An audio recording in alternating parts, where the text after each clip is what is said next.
આપણે ભારતીય સંસ્કૃતિ કહીએ છીએ, આપણો સનાતન ધર્મ કહીએ છીએ, પણ જેટલો ટૂંકો નથી આપણો ધર્મ, એ માનવ ધર્મ છે. It is મેન્ટ for the entire world. મારું તમે દાદાજી સાથેનો વાર્તાલાપ વાંચો જ ને, પ્રબોધન અભિયાન આપણા બુકમાં હવે છપાયેલું છે. દાદાજી આપણને એમ જ કહ્યું છે કે આ સનાતન ધર્મ છે એ માનવ ધર્મ છે ને it should be for all. એટલે આપણે જે પ્રબોધન અભિયાન ચલાવવાનું માત્ર હિન્દુસ્તાનમાં ચલાવવાની વાત નથી કરી, ઓલ ઓવર ધી વર્લ્ડ, કે જ્યાં wherever there is human being of mankind માટે છે, એ દૃષ્ટિથી આપણે કાર્ય કરવું જોઈએ. અને એને એના મગજમાં પણ એવું કહેવું જોઈએ. અહીંયા જ કાલે કોઈ પ્રશ્ન કરેલો કે તમે સનાતન ધર્મ વાત કરો છો તો એ રિલિજનમાં અમારે જોડાઈ જવું જોઈએ કે અમારું રિલિજન ચાલે? જો ભાઈ, તમે ધર્મનો અર્થ રિલિજન કરો છો ને, એ અમે નથી કરતા. તમારી પાસે બીજો શબ્દ નથી વેસ્ટર્ન લેંગ્વેજમાં, એટલે તમે એને રિલિજન કહો છો. અમારો ધર્મ એ રિલિજન નથી. અમારો ધર્મ તો શું છે કે it is A scientific principal. જેમ તમારા ફિઝિકલ સાયન્સના પ્રિન્સિપલ્સ છે બધા, ફિઝિક્સ લો, કેમેસ્ટ્રી લો, બાયોલોજી લો, બોટની લો, એટમિક સાયન્સ લો, એના બધા એના સિદ્ધાંતો છે ને, એટલે સિદ્ધાંતો ઉપર આધારિત એનું નામ સાયન્સ. અમારું એ સાયન્સ છે, પણ આ ફિઝિકલ સાયન્સ નથી, આ સ્પિરિચ્યુઅલ સાયન્સ છે. Physical science is related to the material world, which you can see, which you can touch, tangible world છે, visible world છે. એટલે એના સિદ્ધાંતો એવા છે કે તમે ટેન્જિબલી કે વિઝિબલી પ્રૂવ કરી શકો by experiment in the laboratory, or you can demonstrate to the people. આની એ લેબોરેટરી છે, આનો એક્સપેરિમેન્ટ તમે કરી શકો છો, પણ આની લેબોરેટરી શરીર છે, human body, because it's a spiritual science. Spirit is within the body. The spiritual science એટલે સ્પિરિટને લગતું સાયન્સ, અંદર આત્મા છે. ફિઝિકલ સાયન્સ ગમે તે જે કહેતું એ કહે, પણ ફિઝિકલ સાયન્સ એમ તો કહે છે ને કે ભાઈ આ શરીર મરી જાય છે, મરી જાય ત્યાં શું થાય? તો એમ કે ડાક્ટર લોકો એમ કે ભાઈ હાર્ટ બંધ થઈ ગયું, શ્વાસોશ્વાસ બંધ થઈ ગયા, પણ ચાલતા જ કેવી રીતે? તમારા વિજ્ઞાનથી. ડાક્ટર આ શરીરને ધબકાવી દે છે, નહીં તો બાળક જન્મે એટલે તરત ડાક્ટરની જરૂર પડે કે આનું હાર્ટ ચાલુ કરી દો, આના શ્વાસ ચાલુ કરી દો. એટલું તો એ ઇનેટ લઈને આવે છે. એ જન્મે ત્યારે ફિઝિકલ સાયન્સ નથી. આપણે ઊંઘી જઈએ છીએ, આપણે કંઈક બધું મગજથી સમજીને ઇન્ટેલિજન્સથી બધું કરીએ.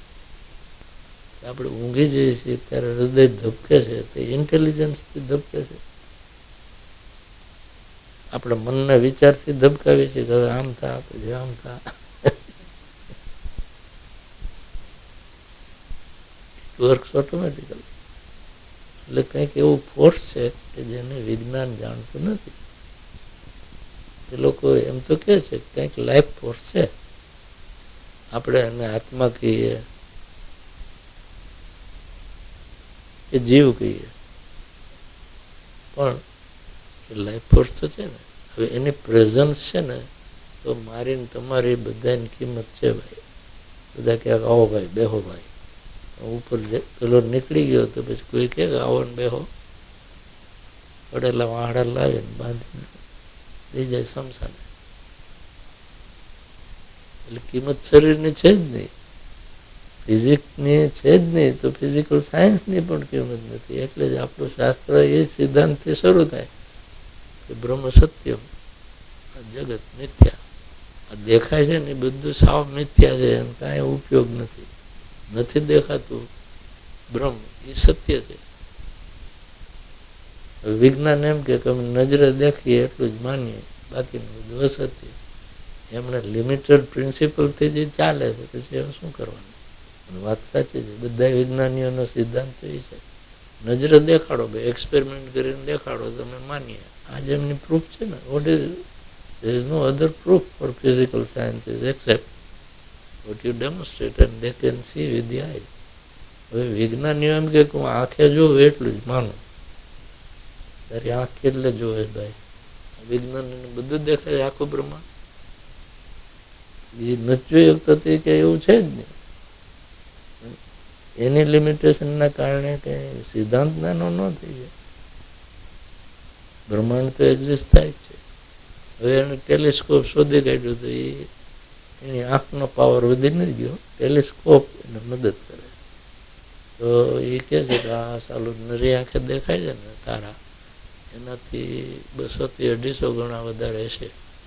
આ ટેલિસ્કોપની મદદથી એને નક્કી થઈ ગયું આ નજરે દેખાય છે એના કરતાં 200-250 ગણું વધારે છે. પણ હજી ટેલિસ્કોપથી જગતનું સૌથી પાવરફુલ ટેલિસ્કોપ છે, એનાથી એમણે આખો બ્રહ્માંડનો છેડો જોઈ નથી લીધો. આપણે તો કહીએ છીએ કે અનંત કોટી બ્રહ્માંડ છે, એનો કોઈ પાર નથી. હવે એ જે અનંત કોટી આપણે કહીએ છીએ ને, જેનો આને પાર હજી મળવાનો નથી, વિજ્ઞાનીઓનો આઇન્સ્ટાઈનના જેવા કેટલાય થઈ જાય ને તોય મળે નહીં. આ ફિઝિકલાઇઝની પહોંચે જ નથી. ઋષિમુનિઓ એમ થયું આ બધું જોયા પછી એ વિજ્ઞાની હતા અને થયું હજી કંઈક something is missing, some knowledge. એટલે એણે બહારની ખોજ છોડી દીધી અને અંદરની ખોજ શરૂ કરી. પેલાને અંદરની ખોજ સામે જ વાંધો છે. એ તો તમારો આમ તો ખોટો ફેત છે, વહેમ છે. એ બિચારા કેદી આ બાજુ વળે? આપણે એને મદદ કરવાની. ભાઈ આવડા ગોથા ખાવામાં તમારી રીતે તમે હોશિયાર છો, તમને એમ છે કે અમે ઊંચા, અને ભારતીય તો અબૂધ છે. ભાઈ આ અમે જાણીને બેઠા છીએ અને તમે અબૂધ છો. એનો દાખલો હું આપું છું. એક સાયન્ટિસ્ટ જ આવ્યો મારી પાસે, અમેરિકાનો. હા, 1974ની વાત છે, એટલે ઘણા વર્ષો થઈ ગયા ને. એણે મને સીધું જ કહ્યું કે ભાઈ હું વિજ્ઞાની છું, મોસ્ટ વેલકમ. કેટલું ભણ્યો? મેં ફિઝિક્સમાં પીએચડી કર્યું. તો ઘણું ભણ્યો.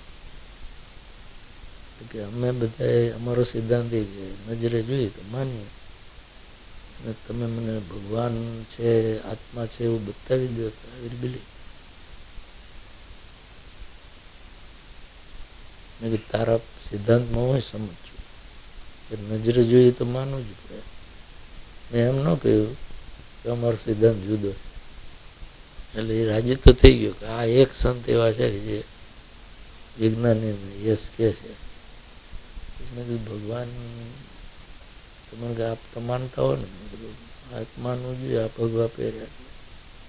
તો હું કોઈક નથી તો આ ઉતારાવી લે લોકો, અને આ ઉતારી લે પછી મને ખાવા કોણ આપે?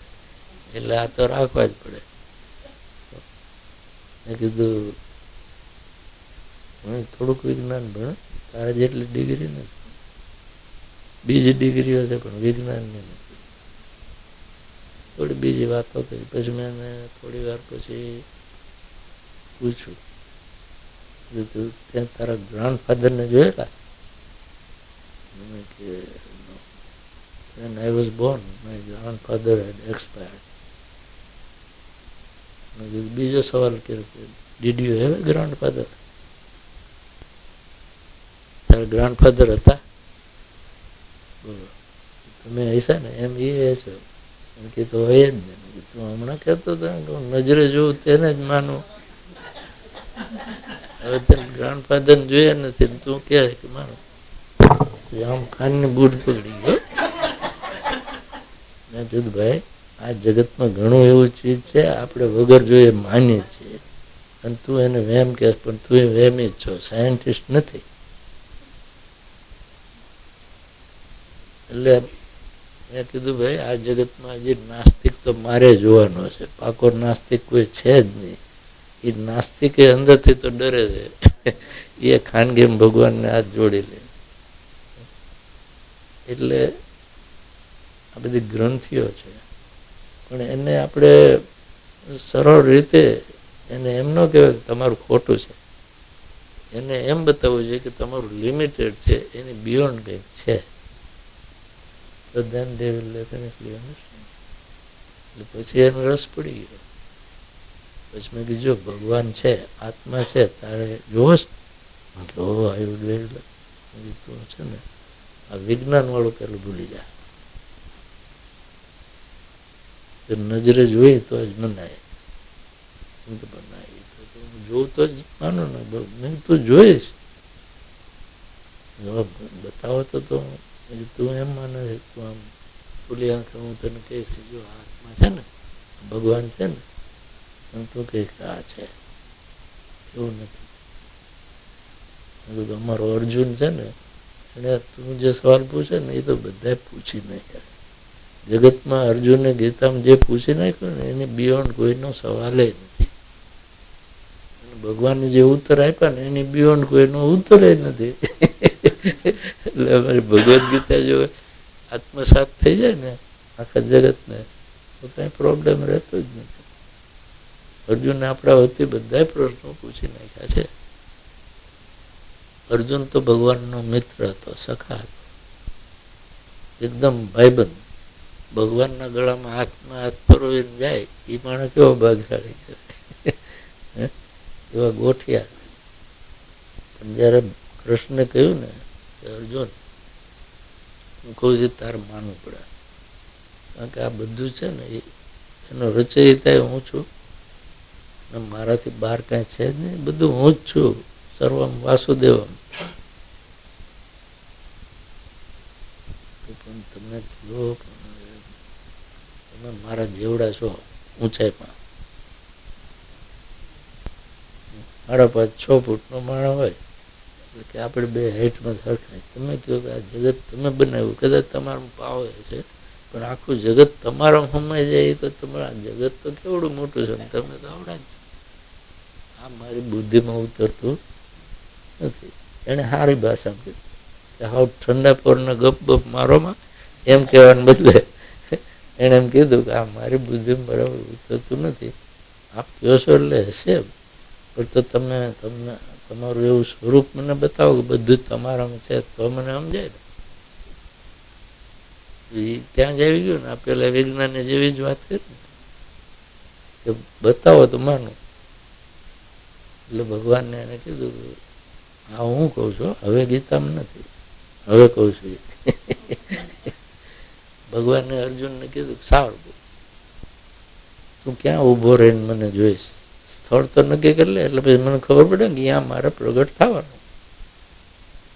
આપણી આંખની લિમિટેશન એવી છે કે આપણી નજર સામે જે ચીજ હોય ને એ જ આપણને દેખાય,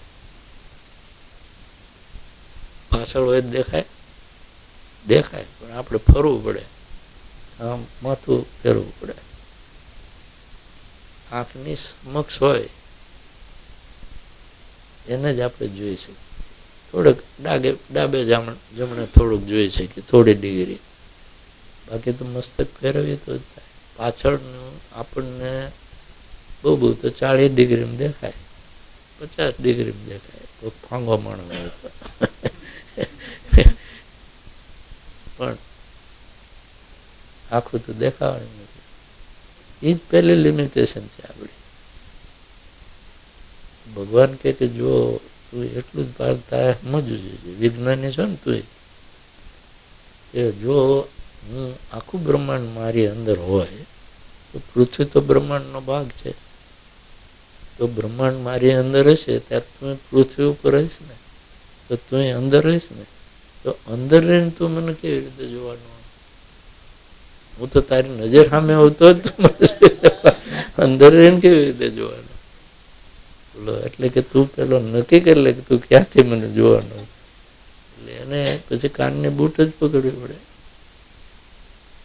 કે આ જો અંદર હોવું તો કેવી રીતે આપણે ભગવાનના પેટમાં હોય તો ભગવાન આખા દેખાય, એટલે એને પ્રોબ્લેમ થઈ ગયો. હા સારું, એ તો હું કેવી રીતે જોઉં, તો હું ત્યાં ઈચ્છા કરી છે ને, એટલે તારી ઈચ્છા મારે પૂર્ણ કરવી જ પડે. અને સંદેહ રહી જાય અત્યારે જરૂરી નથી, કારણ કે મારે તારી પાસે કામ કરાવવું, મારે તમારી પાસે કામ કરાવવું ને, એટલે આ તમારા સંદેહ કાઢી નાખું છું. ભગવાને અર્જુનને જેમ સમજીને કીધું ને એમ જ તમને સમજીને કહું છું. એટલે ભગવાન થયું કે આને બતાવવું તો પડે. ભગવાને કીધું જો આ તારું ચર્મ ચક્ષુ બંધ કરી દે, પછી હું તને એક દિવ્ય ચક્ષુ આપું, એનેથી તું મને જોઈ શકીશ અંદર રહીને. પછી ભગવાને એને દિવ્ય ચક્ષુ ખોલી આપ્યું ને પછી એને બધું દેખાવા માંડ્યું કે આવો વિરાટ સ્વરૂપ છે ભગવાનનું, અંદર બધું આખું બ્રહ્માંડ છે. પછી તો આમ ધ્રુજવા માંડી ગયો. એ જેનો ભાઈબંધ હતો બોલો, જેના ગળામાં હાથ નાખ્યો. પછી કે હિસાબ હવે મને ભય લાગે છે, નાના થઈ જાઓ, નાના હતા એવા ને એવા થઈ જાઓ. ભગવાનને જુઓ કઈ હેલો છે, ગભરાટ થશે. પછી વિનંતી કરવી પડે ભાઈ સાહેબ નાના થઈ જાઓ, નહીં તો મારું હાર્ટ ફેલ થઈ જાય. એટલે ભગવાનને બતાવ્યું. પછી અર્જુનને પ્રશ્ન ના રહ્યો, પણ ભગવાન તો ભગવાન હતા. ભગવાન નથી તમને આમ દિવ્ય ચક્ષુ ખોલી દો ને તમને દર્શન થઈ જાય, પણ સમજાવીને તો ખોલી શકું ને તમારું ચક્ષુ. એટલે આપણું સમજણનું ચક્ષુ ખુલી જવું જોઈએ. કે આપણા ઋષિમુનિઓ એમ કહી ગયા કે ભાઈ અમે અંદર કેમ શોધ કરી, એ વર્ષોની તપસ્યા પછી શોધી કાઢ્યું છે. અને પછી અમે દિવ્ય ચક્ષુ પ્રાપ્ત કર્યું, અમને ત્રિકાળનું જ્ઞાન થયું, અમે બધું જ જોઈએ છે કે આખું બ્રહ્મ શું છે. એ અમે બ્રહ્મનો સાક્ષાત્કાર કર્યો કે અહમ બ્રહ્માસ્મિ, હું બ્રહ્મ છું. અયમ આત્મા બ્રહ્મ, આ મારો આત્મા જ બ્રહ્મ છે. આપણે નાનકડા પુઅર જીવ નથી, જીવ પામર જીવ કહે છે. આત્માને કદી પામર કહેવાતો નથી. આત્મા તો બંધનથી રહિત હોય ત્યારે આત્મા કહેવાય, બંધન વાળું બની જાય ત્યારે જીવ કહેવાય. આપણે બધા મૂળભૂત આત્મા છીએ, પણ આ શરીર મળી ગયા ને એટલે આપણે પામર બિચારો જીવ થઈ ગયા. આપણે કહીએ કે બિચારો જીવ, ક્યાંય એમ નથી કહેતા કે બિચારો આત્મા. આત્મા બિચારો છે જ. હવે જીવ તો એનો જ છે અંદર, substance, but because we are embodied souls, so we are જીવ. આત્મા અને જીવમાં ફેર છે. આપણી બધી ટેકનિકલ ટર્મ છે. આત્મા is a free spirit, free spoke. એ પરમાત્માનો અંશ છે. એટલે પરમાત્મા જો સચ્ચિદાનંદ છે તો આત્મા પણ સચ્ચિદાનંદ છે. પરમાત્મા સર્વજ્ઞ છે, સર્વ સામર્થ્યવાળા છે, ઓમની પ્રેઝન્ટ, ઓમની પોટન્ટ અને એમની શન્ટ. એમ આપણો આત્મા એ જ છે, એમાં કોઈ ભિન્નતા છે જ નહીં. એટલે એમ આત્મા બ્રહ્મ, આત્મા સ્વ પરમાત્મા, એટલે આત્મા જ પરમાત્મા છે. આત્મ સાક્ષાત્કાર કરો એટલે એ તરત ખબર પડી જાય કે એમ આત્મા બ્રહ્મ, આ પરમાત્મા હું જ છું, જુદો નથી દેખાતો. એટલે જ પછી અદ્વૈત થઈ જાય. આત્મા ને પરમાત્મા એવું એની અત્યારે આપણે જીવ છે ને એટલે હું અને ભગવાન. આત્મા થઈ જાય ત્યારે પછી હું ભગવાન એવું રહેતું. એટલે ઋષિમુનિએ એમ કહ્યું કે અમે આ બધું દિવ્ય ચક્ષુ મેળવી લીધું સાધના દ્વારા, ત્રિકાળ જ્ઞાની બની ગયા, બધું જોઈ લીધું, વી નો ટાઈમ એન્ડ સ્પેસ. એના ઉપરથી અમે તમને ભવિષ્યની પેઢીને સાચી સલાહ મળે એટલે આ શાસ્ત્રો લખી જઈએ છીએ અને કહીએ છીએ કે બ્રહ્મ સત્યમ જગત મિથ્યા. આમાં 12 ફાંફા મારોમાં એ ફાંફા જ છે, એને તમારું કાંઈ ઉદ્ધાર થાય નહીં. તમે જીવના જીવ જ રહ્યો, પામરના પામર જ રહ્યો. તમારે જો કંઈક સામર્થ્ય મેળવવું હોય તો આત્મા તરફ જાઓ. અને એના તરફ જવાનો રસ્તો ખુલ્લી આંખ વાળો નથી. આંખ બંધ કરીને બેહો. એટલે પહેલી વાત એ છે કે જગતને ભૂલો. તમને બધાની ઈચ્છા તો છે ભગવાનને મેળવી, પણ જગતને પકડી રાખી મેળવું છે કે આ તો આપણા હાથમાં રહેવું જ જોઈએ. તો એ ભગવાન આપણી પાસે આવી જાય જઈ શકીએ. તો તે પાછા તમે મેબેન તમે અમેરિકા પહોંચો એટલે કે એ તો ગુરુજી કે પણ શક્ય આ છે આપણે માટે. આ હ્યુમન નેચર છે. આપણી બુદ્ધિ આપણી ફેવરમાં જ આર્ગ્યુમેન્ટ કરે છે, તટસ્થ ભાવે નહીં. આપણી ભૂલ કોઈ દી કાઢતી જ નથી. આપણી બુદ્ધિ એ ફોલ્ટ ફાઇન્ડર છે, ફોલ્ટ સિયર નથી. બીજાનો ફોલ્ટ શોધવો હોય તો ફોલ્ટ ફાઇન્ડર છે. આપણો જોવો હોય તો એ ફોલ્ટ સિયર નથી, ઇન્ટ્રોસ્પેક્ટિવ નથી.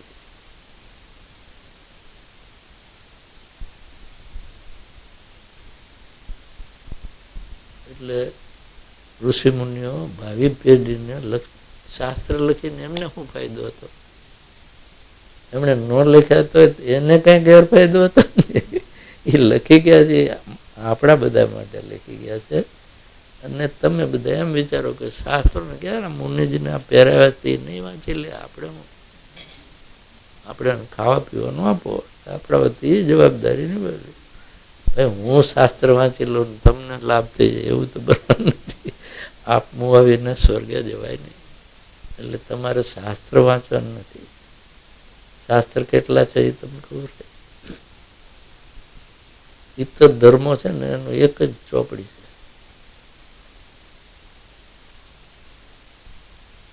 ક્રિશ્ચિયાનિટીની ચોપડી કઈ?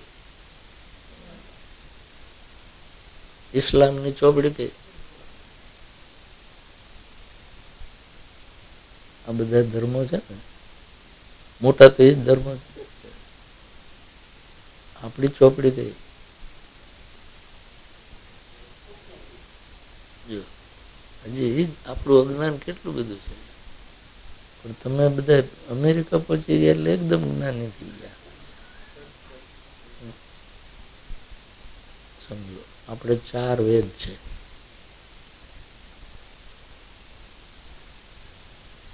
મેં વેદના ભાગ છે. પાછા વેદમાં એક સંહિતાનો ભાગ છે, એક બ્રાહ્મણનો ભાગ છે, એક આરણ્યકનો ભાગ છે, એક ઉપનિષદનો ભાગ. પછી વેદોમાં યજુર્વેદ છે તો શુક્લ યજુર્વેદ, કૃષ્ણ યજુર્વેદ, સફેદ ને કાળો. એમ સામવેદ છે તો એ પોએટ્રી છે, ગાન જ થાય, બોલાય. આપણા વેદોને 4 વેદ છે, ઉપવેદો છે. વેદની ભાષા વિભાગો છે. વેદની દરેક વેદની સંહિતાઓ છે, દરેક વેદના બ્રાહ્મણ ગ્રંથો છે, દરેક વેદના આરણ્યકો છે, દરેક વેદના ઉપનિષદો. એક નથી. એક વેદને અનેક બ્રાહ્મણ ગ્રંથો છે, અનેક આરણ્યકો છે, અનેક ઉપનિષદો. મૂળભૂત સંહિતા તો ખરી. આ એપેન્ડિક્સ આપણે લગાડી છે બુકમાં, પરિશિષ્ટો, આ બધા પરિશિષ્ટ છે. બ્રાહ્મણ ગ્રંથો શું છે? તમે ઘરનું વાસ્તુ કરાવો છો, કિરીટભાઈ તમને આવડે એવો યજ્ઞ કરાવે છે, ઉજ્જડ ગામ હોય ને તે એરંડો પ્રદાન થઈ જાય. તમને ઓહો કિરીટભાઈ કરાવે, એમ તો એમ કરવાનું. આપણું ટકાવી તો રાખવાનું, એ કરવાનું. એ બ્રાહ્મણ ગ્રંથમાં છે. આપણો આખો કર્મકાંડ છે એની અંદર છે. એટલે જ આપણે બ્રાહ્મણોને બોલાવીએ. એ બ્રાહ્મણ ગ્રંથોના સ્કોલરો થઈ ગયા ને એને આપણે બ્રાહ્મણ કહીએ. મૂળ બ્રાહ્મણ શું છે ખબર તમને? મૂળ શબ્દ છે બ્રહ્મજ્ઞ છે. બ્રહ્મને જાણનાર, જ્ઞ એટલે જાણનાર. બ્રહ્મજ્ઞ એ બ્રાહ્મણ છે. બ્રહ્મજ્ઞમાંથી બ્રાહ્મણ થઈ ગયું, બ્રાહ્મણ થઈ ગયું. બ્રાહ્મણનો દીકરો એટલે બ્રાહ્મણ, વસુદેવનો દીકરો એટલે વાસુદેવ, અત્રેયનો દીકરો એટલે આત્રેય. આપણે આ લગાડી દઈએ ને આકાર કરી દઈએ એમ બ્રહ્મજ્ઞ એ બ્રહ્મણ થઈ ગયું. એના એ બ્રહ્મજ્ઞ જે સંતો હતા એના દીકરા એ બ્રાહ્મણ કહેવાય. હવે બ્રાહ્મણને પોતે વાંચતા આવડતું નથી, પાછું સંસ્કૃત બોલતો નથી, પણ તો એ બ્રાહ્મણ કહેવાય. આપણે સુધરી ગયા છે ને બ્રાહ્મણ જ કહીએ. એટલે બ્રહ્મા જે હોય ને એ બ્રાહ્મણ. આપણે બોલીએ છીએ ને પ્રાર્થનામાં કે ગુરુ બ્રહ્મા, કે ગુરુ જ બ્રહ્મા હોય પછી ક્યાં સવાલ? શિષ્યો બ્રહ્મા જ હોય ને. ગુરુ બ્રહ્મા છે, પણ ઘણા બોલાય ગુરુ બ્રહ્મા. કે ભાઈ ગુરુ જ બ્રહ્મા હોય તો આપણે શું કામ જ્ઞાની બની જવું? એટલે બ્રાહ્મણ ગ્રંથો છે એ કર્મકાંડ છે. એ કર્મકાંડ સંસારી જ્યાં સુધી છે ને ગૃહસ્થાશ્રમી, સંસારી એટલે ગૃહસ્થાશ્રમી, ત્યાં સુધી આપણને બ્રાહ્મણ ગ્રંથમાં જે પ્રેક્ટિસ છે કર્મકાંડ એ આપણે કરી શકીએ. ઘરે રહીને એ કરવો જોઈએ આપણા સ્પિરિચ્યુઅલ અપલિફ્ટમેન્ટ માટે. પછી તમારો ગૃહસ્થાશ્રમ પૂરો થાય એટલે વાનપ્રસ્થી બનવું પડે, જે આપણે આજે બનતા નથી. ગૃહસ્થીમાં એન્ટર થાય એટલે મરે ત્યાં સુધી ગૃહસ્થ જ રહે. પણ આ 4 આશ્રમો છે એ વોલન્ટરી નથી, દે આર કમ્પલસરી. જીવનને 4 વિભાગમાં વહેંચો: બ્રહ્મચર્યાશ્રમ, ગૃહસ્થાશ્રમ, વાનપ્રસ્થાશ્રમ અને સંન્યાસાશ્રમ. પહેલા 25 વર્ષ બ્રહ્મચર્યાશ્રમ. Everyone has to remain a celibate and study the scripture. જૂના જમાનાની શાળા આ જ હતી. ગુરુકુળમાં મૂકી આવતા હતા. ઋષિ હોય ને એના આશ્રમમાં મૂકી આવે બાળકને. અને એ એવું હતું, એને વેકેશન નહોતું પડતું. You will be surprise. અત્યારે બાળકને આપણે હોસ્ટેલમાં મૂકી આવીએ છીએ તો વેકેશનમાં જ ઘરે આવે. પછી હોસ્ટેલમાં જે ડિસિપ્લિન મારી હોય પણ ઘરે આવે ને પછી પાનના ગલ્લે ઊભો રહેતો થઈ જાય. પછી માતા પિતાના બીજે ઘણા વખતે આવ્યો છે ઘરે, ત્યાં એને આનંદ પ્રમોદ ન મળે તો સિનેમા જોવાના પૈસા આપીએ, રેસ્ટોરન્ટમાં જવાના પૈસા આપીએ. આ એને સુધારીએ છીએ કે બગાડીએ? અત્યારના એજ્યુકેશનમાં હોસ્ટેલમાં ભણતો હશે ને તો એને એજ્યુકેશનનું શીખવશે આ વિજ્ઞાન જે મિથ્યા છે. સંસ્કાર કોણ શીખવે છે બાળકને? શીખવે છે નિહાળમાં ભણે જ છે ને, બીજું આપણે શું શીખવા? અને માસ્તર તો એક ભાઈ આમાં તો અભ્યાસક્રમમાં જે છે એ જ શીખવાનું. પછી કે મોટો થઈને બગડી ગયો ને હરખો નથી, પણ ભાઈ તમને ચિંતા જ કરી નહીં, એને સંસ્કાર મળે જ નથી, તે જેવો છે એવો છે. આ જોબ કોની છે? હું એમ કહું છું કે તમે સંસ્કૃતિના પુનરુત્થાનની પાડોશીનો વાત કરો, પણ છોકરાને તો કરો. એમાં ખોટ ક્યાં છે? અત્યારે આપણે બાળકો તરફના એફેક્શનને કારણે એને લાડ લડાવીએ છીએ અને ખોટા હેલ્પેલ માટે મદદ કરીએ છીએ, પૈસા આપીએ. ડિસિપ્લિન તો શીખવું જ જોઈએ બાળક. એની ખોટું કરે તો તરત એને ડિસિપ્લિનમાં લાવો. બી લિટલ હાર્શ, પણ એ તો એના ભલા માટે છે. તમે જો હાર્શ નહીં થઈ શકો તો એનું ભલું નહીં થાય. આજે તમે અમેરિકાની નિહાળોમાં ગન કલ્ચર છે ને, હવે ત્યાંના સમાજની પ્રોબ્લેમ નથી લાગતો હજી. અને આપણા બાળકો હવે એનું શીખે. અમેરિકાની નિશાળમાં આવું છે તો આપણે કરો, કોપી થાય જાય. Westernisation, westernisation is not good. એની ક્લીનલીનેસ અપનાવો, મેનર્સ અપનાવો, ક્યુ સિસ્ટમ અપનાવો. અહીં તો અલ્લાહ બોલ, બસમાં ચડવું હોય તો, ટ્રેનમાં ચડવું હોય તો, એ આપણે શીખ્યા જ નથી. એનું કારણ છે કે બિચારો નાનપણથી નથી શીખ્યો, નાનપણથી હલ્લાબોલમાં છે, તો મોટો થઈને પાકે ગળે ક્યાં કાંઠા ચડવાના. નથી સમજી શકાતું એવું નથી, પણ યુસી બાય હેબિટ આપણે લાચાર છીએ. એમ બાળકે બાય હેબિટ લાચાર થઈ જાય. અહીંયા કિસ્સા વધવા માંડ્યા છે. માતા પિતાને ઘરડા ઘરમાં મૂકી આવે, દીકરાઓને મા બાપની સેવા કરવી ગમતી નથી. પછી મા બાપ બળાપો કાઢે, પણ ભાઈ વાંક તો તમારો જ છે. તમે એ બાળકને નાનપણમાં સંસ્કાર આપવા જોઈએ, આપ્યા નહીં, લાડ લડાવ્યા, તો એનું ઘર તો આ જ છે. બાળકનું ભલું ઈચ્છવું હોય તો એને સંસ્કાર આપવો. આ આપણી સંસ્કૃતિનું પુનરુત્થાન. સંસ્કૃતિ એટલે સંસ્કાર, એ જ સંસ્કૃતિ છે ને, કે માનવ તરીકેના સંસ્કારો આપણામાં હોવા જોઈએ, એનિમાલિટી નહીં. એ સંસ્કારો બાળપણથી પણ આપી શકીએ. આપણે અહીં બાળ સંસ્કાર કેન્દ્રો પણ ખોલીએ છીએ, બાળકો હસે હસે ભાગ લે, તો એ રીતે પણ એનામાં કંઈક તો ઇન્ગ્રેડ થશે. અને માતાઓ વધારે કામ કરી શકે એમ કહું છું. એનું કારણ છે કે માતા ભેગા બાળક બેસવાના છે. માતાઓ જો ટોળે વળીને બેસે ને સત્સંગ કરશે, તો નાના બાળકો એની ભેગા જ બે. તમે ટોળે વળશો ને તો એકે દેખાય નહીં કે આ બાપો મારશે તપાટ, મા પાસે વધારે લાડ કરે, પણ બેસે તો એને કંઈક શીખવા મળે. આપણે જે સંસ્કાર કેન્દ્રો કે ભાઈ તમે 10 જણે ભેગા થાઓ અને એકાદ કલાક તો આવું વાત કરો સંસ્કારની, ભગવાનની સારી વાતો કરો, તો બાળકો એમાંથી શીખે. બાળક છે ને એ તો બહુ ઓબ્ઝર્વેશનથી શીખનારું છે. એનું ક્યુરિયોસિટી છે, એ શીખવા આતુર છે, પણ એને જેવું જોવા મળે છે એવું ગ્રહણ કરીએ. તો આપણે એને 1 કલાક તો સારું જોવા મળે એવું કંઈક વાતાવરણ તો કરીએ. એ આપણા લાભમાં છે, એમ બાળકના લાભમાં.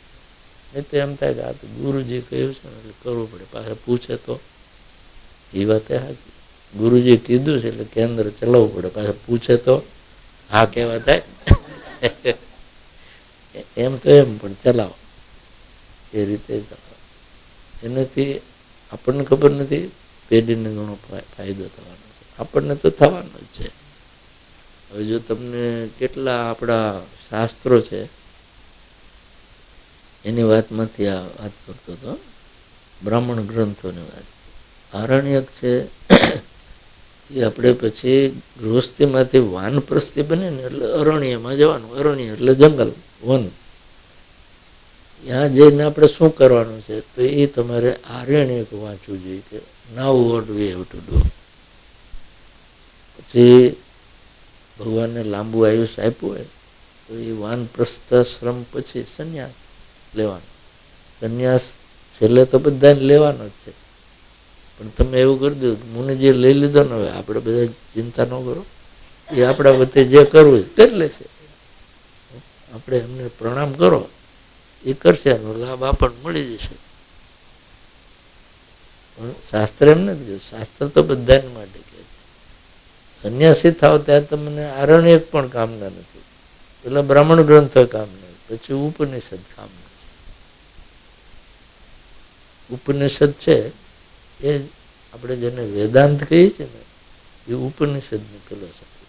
જે માત્ર બ્રહ્મ છે એ જ સત્ય છે, એને પામવાની મહેનત કરો.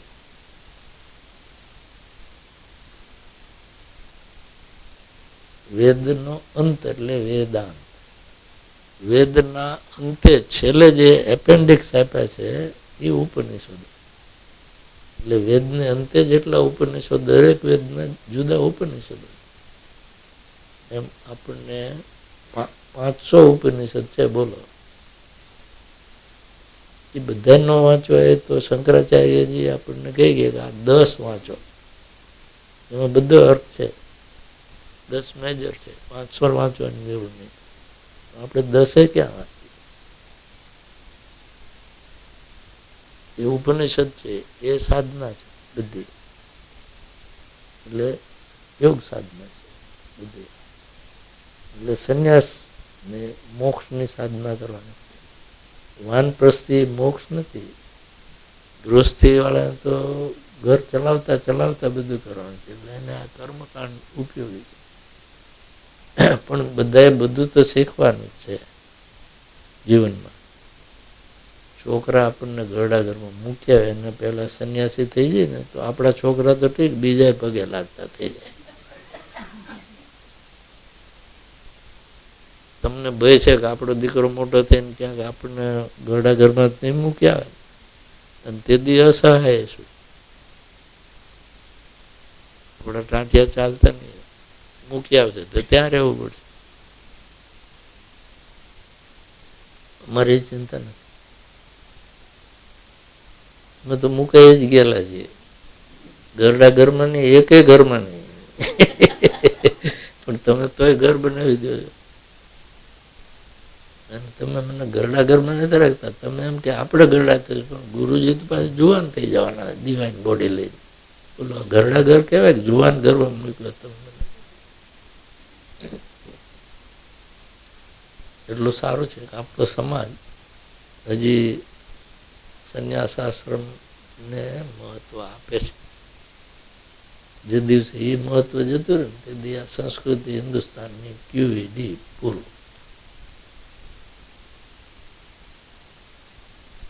સંન્યાસને તમે નિભાવો છો તો સાધના નબે છે, જેવી નબે છે એવી, પણ છે ને થોડી ઘણી. તો આજે કાંઈક હજી આપણું સનાતન ધર્મ નો અંશ છે, સાવ નથી ભૂલાઈ ગયો. એને હાવ ન ભૂલી જઈએ, એ જ પ્રયત્નો આપણને કરવાના છે. બધા મને પૂછે ગુરુજી આપણે આવા કેટલા સંસ્કાર કેન્દ્ર કરવાના, આમાં અભિયાનમાં આપણે ક્યાં સુધી પહોંચવાનું. મેં કોઈ ટાર્ગેટ રાખ્યું નથી. આ તો દાદાજીએ કહ્યું કે આ આંખ મીચી ના કર, તે કરું છું. જેટલાથી આપણે પહોંચે એટલે પહોંચો, હાથ પગ હલાવો, નિષ્ઠાથી કામ કરો. ફળ તો આમે ભગવાન કહે છે કે મારા હાથમાં છે, તો આપણા હાથમાં ફળ જ નથી. પછી શું? આપણા હાથમાં મનુષ્ય યત્ન છે, ભગવાનના હાથમાં ફળ છે. આપણે હાથ પગ હલાવો, ભગવાને કીધું એમાં કામ કરો. એમનું કામ કરીશું તો આપણા ઉપર તો રાજી થશે કમસે કમ. ફળ તો એમને આપવું હશે તે આપશે, અને એમણે નક્કી કર્યું હશે તો ફળ સારું જ આવવાનું છે. પણ આપણે હાથ પગ હલાવીશું તો થશે ને. એટલે આનું કોઈ ટાર્ગેટ નથી, પણ છતાં હું બધાને સમજાવું છું. મારા મગજમાં મેં કોઈ ટાર્ગેટ સેટ નથી કર્યું, પણ દાદાજીએ જે આજ્ઞા કરી છે એનું કાંઈક તો હશે ને ટાર્ગેટ. એટલે હું કલ્પના કરું છું, દાદાજીએ મને કીધું નથી ટાર્ગેટ. હું જે કલ્પના કરું છું એ પાછ તમને જણાવી દઉં ને, એટલે તમને સમજ પડે. આપણું શાસ્ત્ર કહે છે કે આપણો સમયની દ્રષ્ટિએ 4 યુગ છે. સમયનું વિભાજન અત્યારે બદલે આપણે સેકન્ડ સુધી બધું વિભાજન કરી નાખ્યું, કલાક, મિનિટ, સેકન્ડ. પણ બ્રોડલી તો યુગ છે ને, સત્યયુગ, ત્રેતાયુગ, દ્વાપરયુગ, કલિયુગ અને કલિયુગ. 4 યુગ છે. એક સાયકલ થાય, એ સાયકલ પાછું ફેરા જ કરે. પાછો કળિયુગ પૂરો થાય, પછી પાછો સતયુગ આવે, પછી ત્રેતાયુગ, દ્વાપરયુગ, કલિયુગ. એમાં આપણું શાસ્ત્ર કહે છે કે જ્યારે સતયુગ શરૂ થાય ને ત્યારે એકદમ પવિત્ર જીવાત્માઓ ને ભગવાન એ વખતે જન્મ આપે. બધા પવિત્ર આત્માઓ એટલે હોય 100% ધર્મ હોય. કોઈ અધર્મી હોય જ નહીં, પછી ધર્મ કોઈને શીખવાની જરૂર નહીં, બધા જાણતા જ હોય, એટલે કોઈ પ્રોબ્લેમ જ નહીં. પછી સતયુગ લાંબો ચાલે. સતયુગ તો 17 લાખ વર્ષ ઉપર ને. પછી સતયુગ પૂરો થાય ને ત્યારે ધીરે ધીરે ધીરે ધર્મ 1% ઓછો થતો 25% ઓછો થઈ જાય. એટલે ત્રેતાયુગ શરૂ થાય ત્યારે 75% ધાર્મિક વ્યક્તિઓ હોય, 25% થોડા બગડ્યા હોય. સતયુગમાં કોઈ બગડેલો નહીં, આ 25% બગડી ગયા. એમ ત્રેતાયુગે 12 લાખ વર્ષ લગભગ ચાલે. એ પૂરો થાય બીજા એક એક ટકો ઘટતો ઘટતો ઘટતો બીજા 25% ઘટી જાય. એટલે દ્વાપર યુગ શરૂ થાય ને ત્યારે 50-50 થઈ જાય. એટલે દ્વાપર યુગનું 50-50 થઈ જાય. પછી દ્વાપર યુગ ચાલે આગળ, એ લગભગ 8,64,000 વર્ષ. 8,64,000 વર્ષ પૂરા થાય ને ત્યાં વળી પાછો ટકો ટકો ઘટતો ઘટતો 75% ખરાબી આવી જાય, 25% હારા રહે. એટલે આપણો કળિયુગ શરૂ થાય ત્યાં કેટલા ટકા હારા માણા હોય? 25%. એમાં આપણે રહેવું છે 75 ભેગું પડવું છે.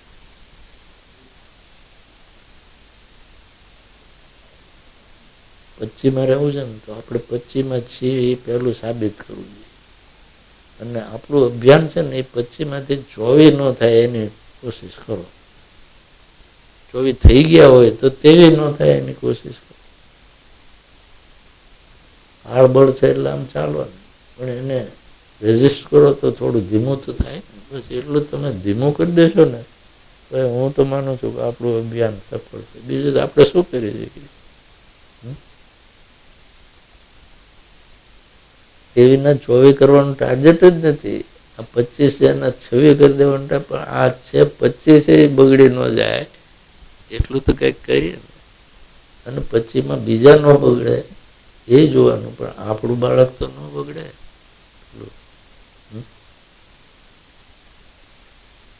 ઘરથી જ શરૂઆત કરવી જોઈએ. આપણા બાળકની ચિંતા કરી નહીં કરો.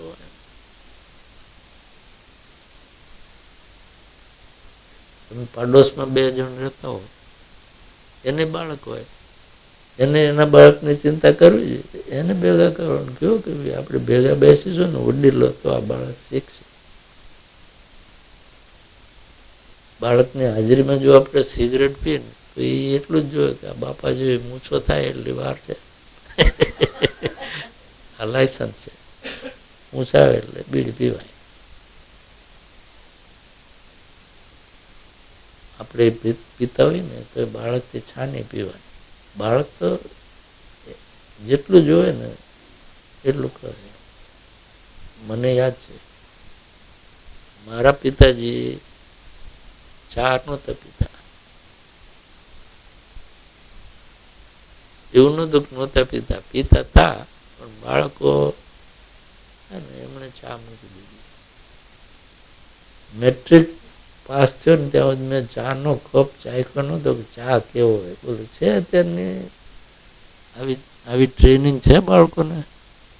કોલેજમાં ગયા એટલે હોસ્ટેલમાં તો પછી ચા સિવાય બીજું એન્ટરટેનમેન્ટ હોય જ નહીં. પછી છૂટ થઈ અને પછી વેકેશનમાં ઘરે આવ્યા ત્યારે ખબર પડી બાપુ ચા પીવા માંડી ગયા. અમારા માટે નહોતા પીતા, પણ એ that was their training to us. તો આપણે બાળકને સંસ્કાર આપણે આપવાની જવાબદારી છે. આપણે એ રીતે વર્તવું, આપણે જ પેલું સુધારવાની ઘણી જરૂર છે. પછી કહે કે જો આ માનતો નથી, નામ છે ને તેમ છે ને, ગુરુજી તમે એને કંઈક શીખો. ગુરુ તો શું માથું પડે? તમે એને બગાડી મૂક્યો. એક નાની વાત છે, તમે સમર્થ રામ દાસ ગુરુ, શિવાજીના ગુરુ હતા, એનું તો નામ સાંભળ્યું. એના નામે એક વાર્તા કે બધા સાચો ઇન્સિડન્ટ જે હોય તો પણ એમાં બોધ તો છે. એક ભાઈ એના 8 વર્ષના દીકરાને લઈને રામદાસજીના દર્શન કે સ્વામીજી અમારું બાળક છે ને એને આપ જરા શિખામણ આપો. શું? તો કે ગોળ બહુ ખાય છે. થોડો ખાતો હોય તો ઠીક, પણ ભાઈ ગોળ જ આખો દી ખાધા ગરમ પડે ને, બીજું છે ઘણું ખા. એટલે રામદાસજી કે એમ કર બેન, અઠવાડિયા પછી આવે.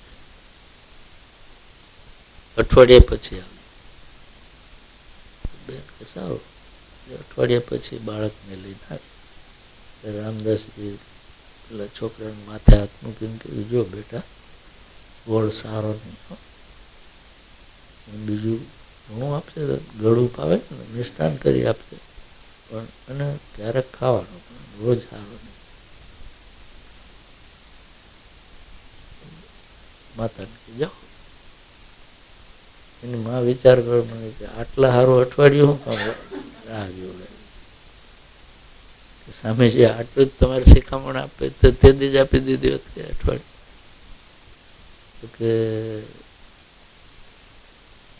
તે દી હું આપી અગો નહોતો, કારણ કે હું ગોળ ખાતો હતો. મેં મૂકી દીધો હવે અઠવાડિયે, એટલે આજે હું શિખામણ. આ શું છે, આપણે વડીલોએ બાળકને શિખામણ આપી હોય ને ત્યારે આપણે જ પાછા એ નથી કરતા ને, એ વિચારવું. આ બધી નાની નાની બાબતો છે, પણ આપણે એ વિચારી નથી શકતા. આપણે વેસ્ટર્નાઇઝેશનમાં થોડા ઘૂસી જઈએ અને ત્યાં જોખમ વધારે. તમે બધા તો અહીંથી થોડાક પુખ્ત વયના થઈને ગયા છો, પણ તમારા બાળકો તો ત્યાં જ ભણ્યા છો, એનો વાંક નથી. they are living in the western world, they are living amongst the western culture. એને આપણે ઘરમાં જો આપણું કલ્ચર પ્રોવાઈડ ન કરીએ તો એનો વાંક ઓછો છે, આપણો વધારે.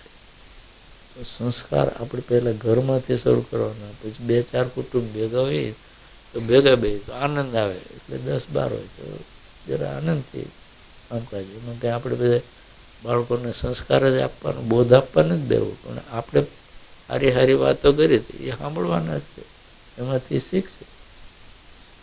તમે પૂજા પાઠ કરશો ને તો તમારે ભગવાનને પ્રસાદ તો ધરાવવો પડશે. ભલે આવડી વાટકીમાં તો આવડી વાટકી, પણ ધરાવવો તો પડશે ને. એ બાળક એની નજર એમાં જશે, માં શું કરે એમાં નહીં. આ ક્યારે પતાવે ને આ મને આપે એટલો ખાવા. અમારો જ દાખલો, મારા માતુશ્રી છે ને પૂજા કરવા બે એટલે આપણે ખબર પડે કે હવે પૂજા પતવા આવી એટલે છેલ્લે પ્રસાદ મળે એટલે જઈને બે જવાનું. પણ એ રીતે એટલું બેસતો તો મને ખબર છે કે કેમ ઘંટડી વગાડતા હતા ને કેમ શું શું કરતા હતા ને કઈ આરતી ગાતા હતા. એટલું પેલી પ્રસાદને લોભે પણ એટલું સંભળાય તો ખરું ને, એટલે આપણા કાનમાં બે જાય એટલે ખબર પડે કે આવું કાંઈક મોટા થઈ ત્યારે કરવાનું. અને સિગરેટ પીતા જોવે તો કે આવું જ કંઈક આપણે મોટા થઈને કરવાનું. બાળ માનસ છે અને આ બધા ફોર્મેટિવ યર્સ છે બાળકના, એમાં જે શીખી ગયો ને એ લાઈફ લોંગ ભૂલે. એટલે બાળકને આપણે ફોર્મેટિવ યર્સમાં સારા સંસ્કાર આપવા જોઈએ. એટલે સારું છે, તમે બધાએ તો બાળકોને કહો છો, આશ્રમમાં લઈ જાઓ છો, તમારા બધાના સંસ્કારો સારા છે, ધાર્મિક વૃત્તિના છો, પણ જે એવા નથી અને આ ગયા છે ને એના બાળકનું તો ઠેકાણું જ નથી. અત્યારે બધા પ્રોબ્લેમેટિક છે. એ બધા એને પૂછે છે કે તમારો કૃષ્ણ ગોડ શું, તમને જેમ ક્રિશ્ચનો બોલતા હોય ને એમ બોલે. કારણ કે નિહાળમાં એમ પૂછે માસ્તર કે તમારો કૃષ્ણ તો શું આવો છે આવો છે. એટલે એ બાળક ઘરે માતા પિતાને કહે તમારો કૃષ્ણ શું, એ એની સંસ્કૃતિ શીખી જાય ત્યાં સુધી આપણે ચિંતા કરતા નહીં, અને આપણે જે શીખવવી જોઈએ એની ચિંતા નથી. પછી થઈ જાય પછી આવે છે બધા ભક્તો તો હોય, અને કાંઈ આપણે ખબર નથી એને કંઈક આપ શિખામણ આપો. ભાઈ તમે 20 વર્ષ એને શિખામણ નથી આપી તો હું 2 કલાકમાં એને આપી દઉં અને સુધરી જાય. એનો કોઈ ક્યોર નથી. એટલે આપણા બાળકોને આપણે આ શીખવવું જોઈએ. એ જવાબદારી તો આપણે નિભાવી છે. તો આસપાસના 2-3 કુટુંબ ભેગા થઈને એક સમય નક્કી કરો નિભાવો તો સહેલું પડે. એવી બને ને એક મા બાપ કંઈક કહેતું હોય, બીજા મા બાપ કંઈક કહેતા હોય, તો એ બધાનો સરવાળો બાળકો શીખે બધા. અને અહીંયા તો આપણે સંસ્કાર કેન્દ્રમાં કંઈ ખરાબ વાતો કરવાની નથી, આ રીત કરવાની છે. આપણો કાર્યક્રમ જે આપ્યો છે એ પ્રમાણે કરો. પછી પાછા ભેગા થઈને તમે સમોસા જ ખાઓ ભેગા થઈને. જો બહુ કેન્દ્ર હાલે હાઈ ક્લાસ મસાલેદાર, એ પાછું કઈ કામનું નહીં. એક કલાક ભગવાનને જ યાદ કરો, એ વખતે બીજું કઈ.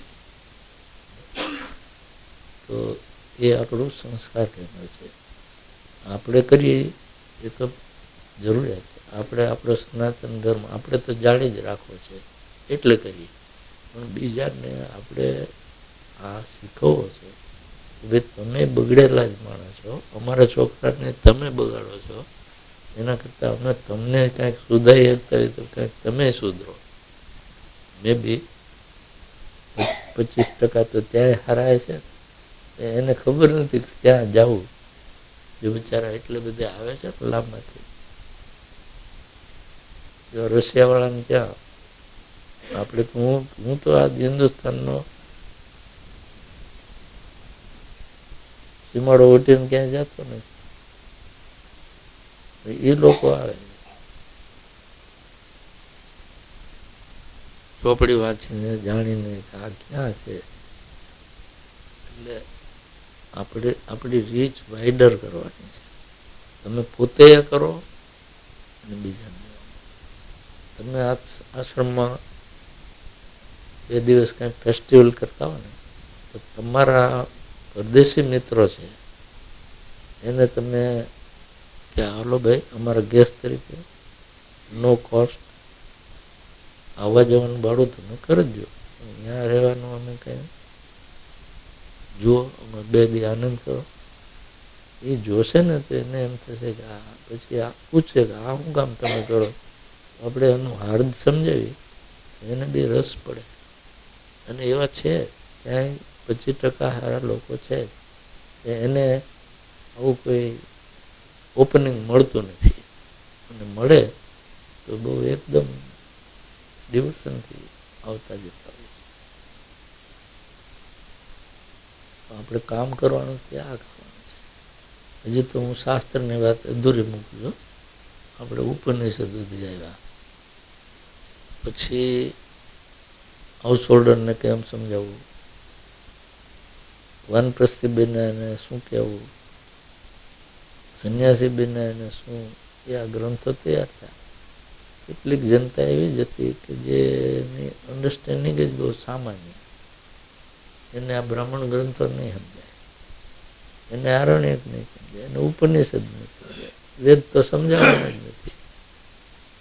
એને શું કહેવું, તો ઋષિમુનિએ એને માટે શોધી કાઢ્યું. એને વાર્તા સ્વરૂપે કહેવું.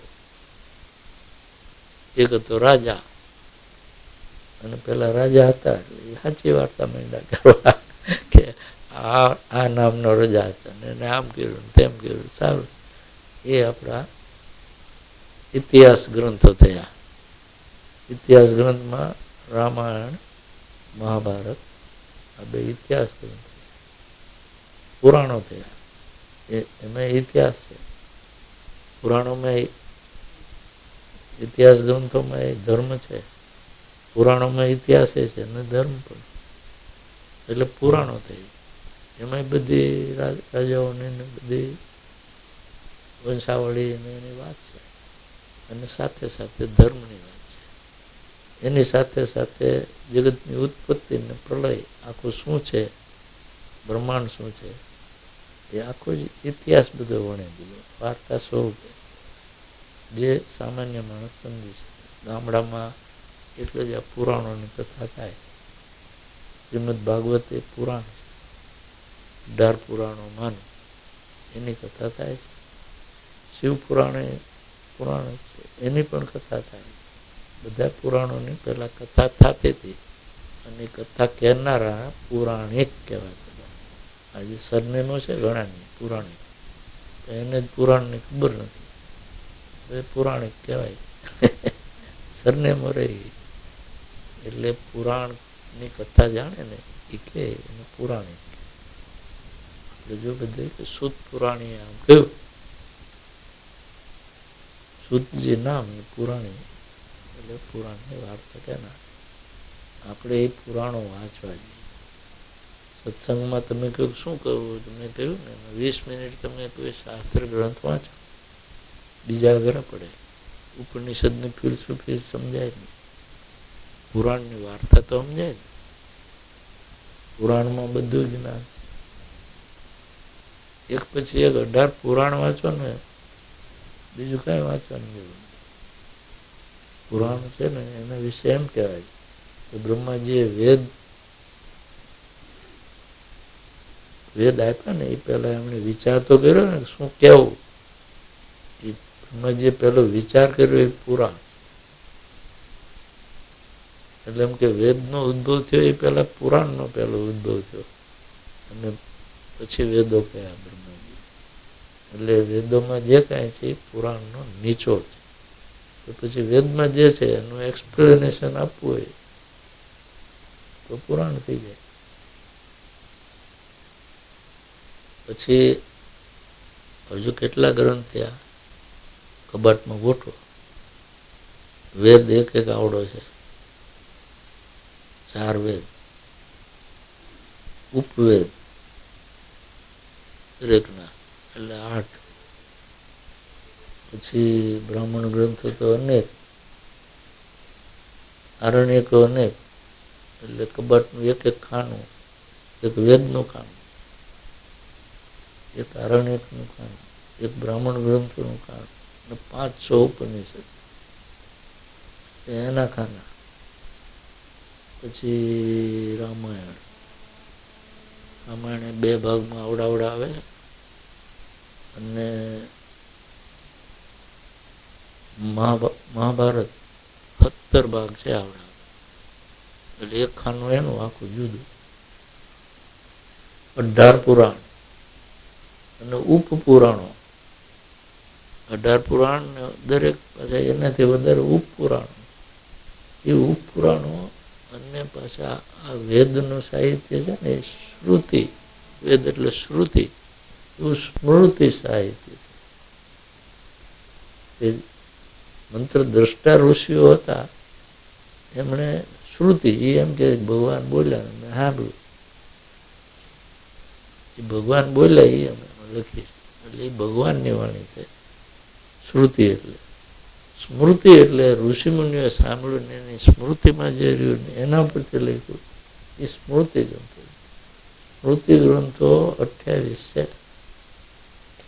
પરાશર સ્મૃતિ, આત્રેય સ્મૃતિ, વશિષ્ઠ સ્મૃતિ, મનુસ્મૃતિ, આ બધા ગ્રંથો એ સ્મૃતિ ગ્રંથો. કેટલા 2 કબાટ જોઈએ મને. અને એ બધું તો એટલે બધું શું છે આનું ટોટલ કંઈક આટલું બધું જ્ઞાન તો એનો અંત કરો ને એનો અર્થ કરી દીધો. 6 દર્શનો. દર્શનનું અંગ્રેજી છે ફિલોસોફી. એટલે 6 ફિલોસોફી વિભાજન કરી દીધું. સાંખ્ય, યોગ, વેદાંત, મીમાંસા, ન્યાય, વિશેષ. આ 6 દર્શનો તમે વાંચી લો તો બધો અર્થ છે. પણ એ ફિલોસોફી મગજમાં સીધી ઉતરે નહીં. સામાન્ય જનતાને આ પુરાણની વાર્તાઓ, મહાભારત, રામાયણ એટલે કથાઓ એની થાય, આની કથા થાય નહીં. એની કથા થાય ને તો કોઈ આવે જ નહીં. બોલનારો એકલો જ સાંભળ્યા કરે.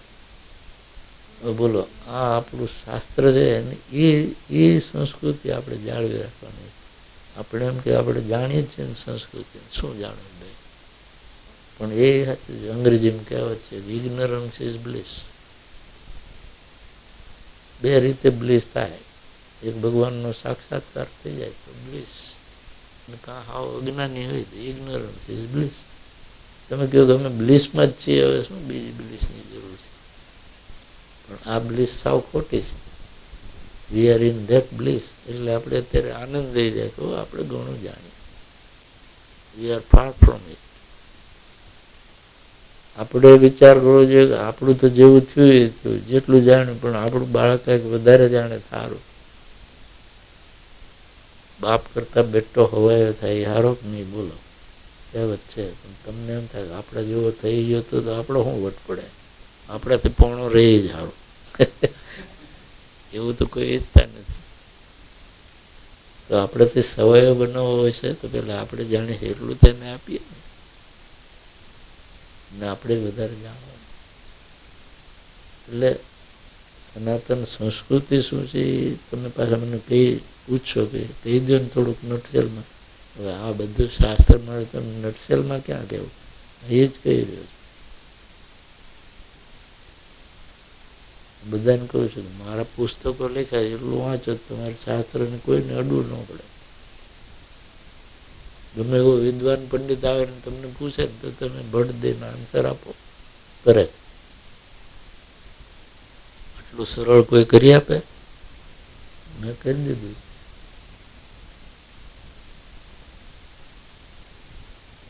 કે આ બુક તો બધી છે આપી વાંચું કે આ અડધી પડધી થોડી વાંચી દીધી, રસ ન પીડ્યો એટલે મૂકી દીધા. બોલો હવે આપણને રસ જ પડતો નથી, સંસ્કાર આપણને ક્યાં આવવાના, બાળકને ક્યાં દેવા? બાળક ખાતરે પણ રસ્તો પાડો. આપણે સપન તે જ જોઈએ છે કે આપણે આપણા બાળકને હોશિયાર બનાવવો છે, સારો બનાવવો છે. પણ are we first well equipped to do that? And if so, are we having time to do that? અને મને ખાતરી છે કે જો તમે 10ના ગ્રુપમાં મળીને રોજ કરતા હશો ને તો કોઈક વાર પાડોશી અચાનક આવીને જોઈ જશે તો એ પૂછશે તમને 2 દિવસ બેન આ તમે શું કરો ભેગા થઈને હોય?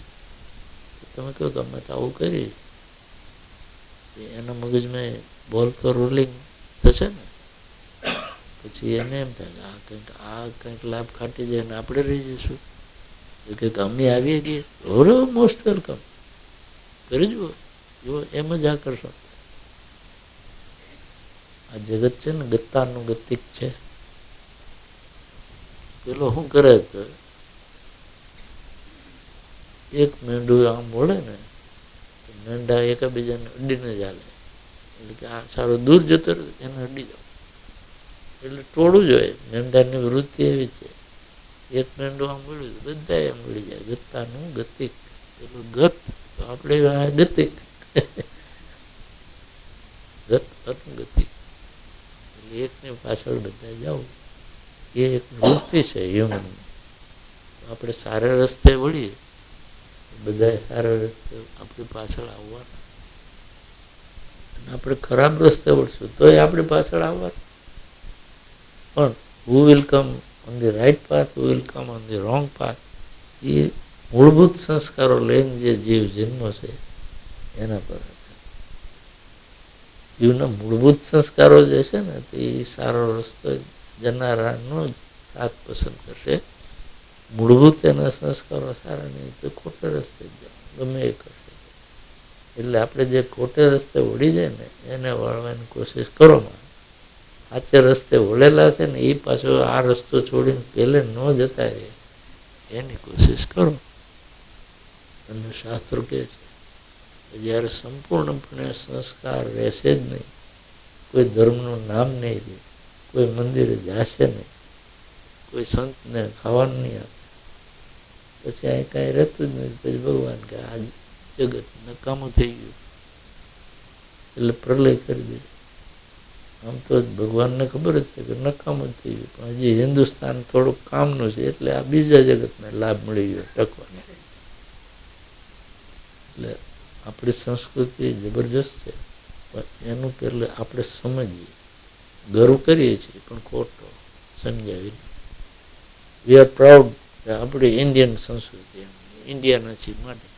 તમે સમજાયનું કે ગર્વ અવશ્ય કરવાનું પણ સમજીને. કોઈ પૂછે તો આપણે એને સારી રીતે સમજાવીશું, ડોગમેટિક નહીં, ફેનેટિક થઈને નથી સમજાવવાનું, આપણે સમજીને સમજાવવાનું. એ અમારું જે ધર્મ છે ને it is a way of life. એ કઈ રવિવારે ચર્ચમાં જઈને આમ કરી આવ્યા એટલો સીમિત ધર્મ નથી. એ લોકો રવિવારે જઈ આવે પછી 6 દી એને યાદ જ નહીં કરવા.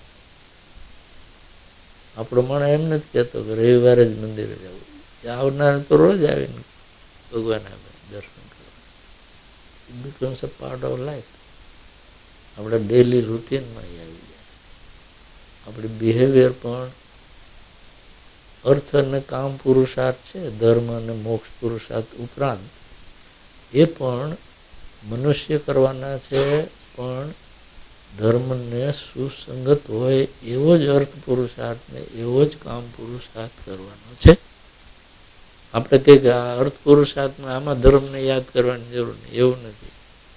અર્થ અને કામ પુરુષાર્થ પણ ધર્મને સુસંગત હોય તો જ. જે ધર્મથી વિરુદ્ધ છે એવો અર્થ પુરુષાર્થ, કામ પુરુષાર્થ ઋષિમુનિઓએ મંજૂર રાખ્યો નથી. આપણે જેટલા પવિત્ર દિવસો છે, વ્રતના દિવસો છે, ત્યારે ગૃહસ્થીએ પણ સમાગમ કરવો ન જોઈએ એવું છે. ગૃહસ્થી માટે બ્રહ્મચર્યાશ્રમ નથી, પણ ગૃહસ્થી પણ એ સંબંધ એક પુત્રની પ્રાપ્તિ સુધી રાખવાનો શાસ્ત્રનો આદેશ છે. આજે આપણે એને ફોલો કરીએ.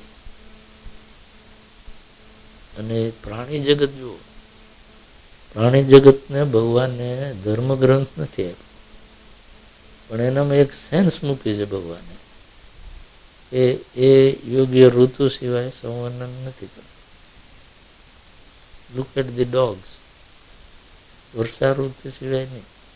એમ દરેક પ્રાણીની ઋતુ હોય છે. બર્ડ્સને સિંહ છે એનું સંવર્ણન જીવનમાં એક જ વાર હોય, only once in life time. એટલે સિંહ છે. આપણે વસ્તીનો વધારો જ થતો હોય છે, પછી બધું નિર્માલ્ય પ્રજા જ થવાનું. સમજદાર માણસને કોઈ કંટ્રોલ નથી, અને અણસમજુ પશુ છે એને ભગવાને નેચરલ કંટ્રોલ સિસ્ટમ આપી, એમાંથી તો શીખીએ ભાઈ. એટલે અર્થ અને કામ પુરુષાર્થ પણ શાસ્ત્રને આધારિત કરવા જોઈએ, પણ આપણે જાણતા નથી શું છે એમાં, એ શીખવું જોઈએ. એટલે આપણી પ્રજા નિર્માલ્ય એટલે થતી જાય છે કે આપણે જે સત્વ એનર્જી પ્રિઝર્વ કરવી જોઈએ કરી શક્યા નહીં. અને that's weakness on our part. Our mind is willing but flesh is weak. બાઇબલમાં કહ્યું માઇન્ડ ઇઝ વિલિંગ. આ તમે સાંભળો છો ને બધું તમે અમલમાં મૂકવા માટે વિલિંગ છો, but your flash is week. Body એવી છે ને, આ શરીર સાથેનું તાદાત્મ્ય છે ને એ જ ગડબડ છે. મુશ્કેલી એ છે કે પાછું એક શરીર નથી, આપણને 3 શરીર છે. સ્થૂળ દેહ જેનાથી આપણે ઓળખાય, એની અંદર સૂક્ષ્મ દેહ છે એવું જ એના માપનો જ, પણ એ નીકળી જાય ને પાસે ઊભું હોય તો આપણને નજરે ન દેખાય. જો આ સટલ વર્લ્ડ છે, બટ વી ડોન્ટ નો, એટલે આપણે માનતા નથી. પણ ઋષિમુનિઓ કહે છે કે તમારી અંદર બીજા 2 શરીર છે, અને આત્માથી 3 પાંજરામાં પૂરાયેલો છે.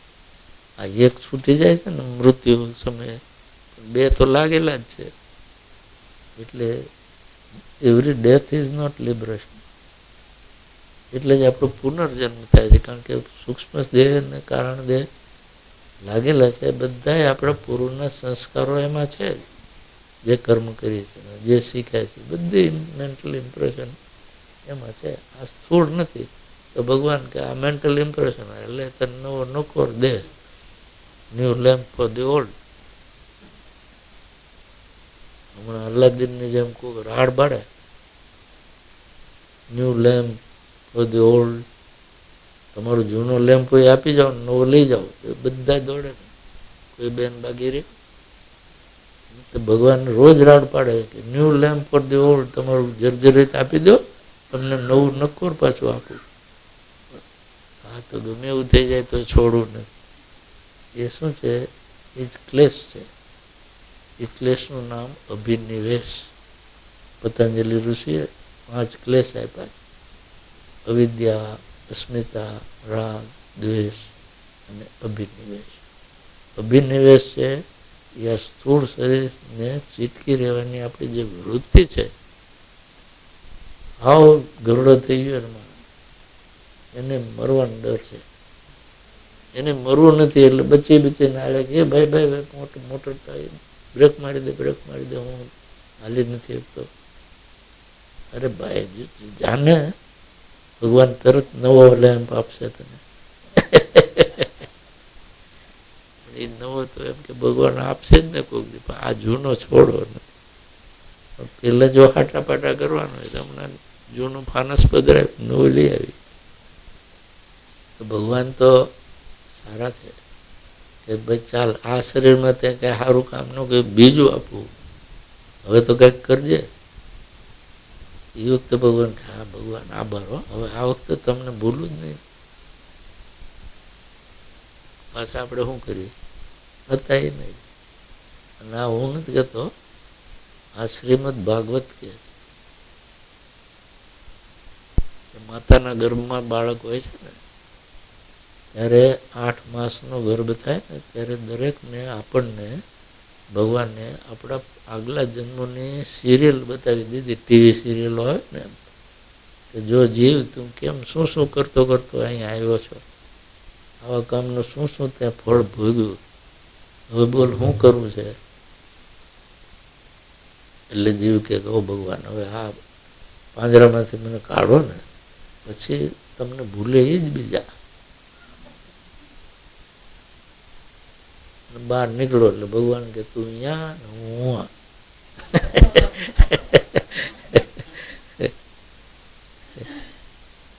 ત્યાંથી પાછું ભગવાન આપણે શું ના ભજનોમાં આવે બધા પ્રાચીન પુરુષ હતા. મારા ભજનમાં છે ત્યાં ગર્ભમાં હતો ત્યારે ભગવાનને ખોટો કોલ દીધો હતો કે હું હવે તમને ભૂલું નહીં, હવે હું માંડો કરવા.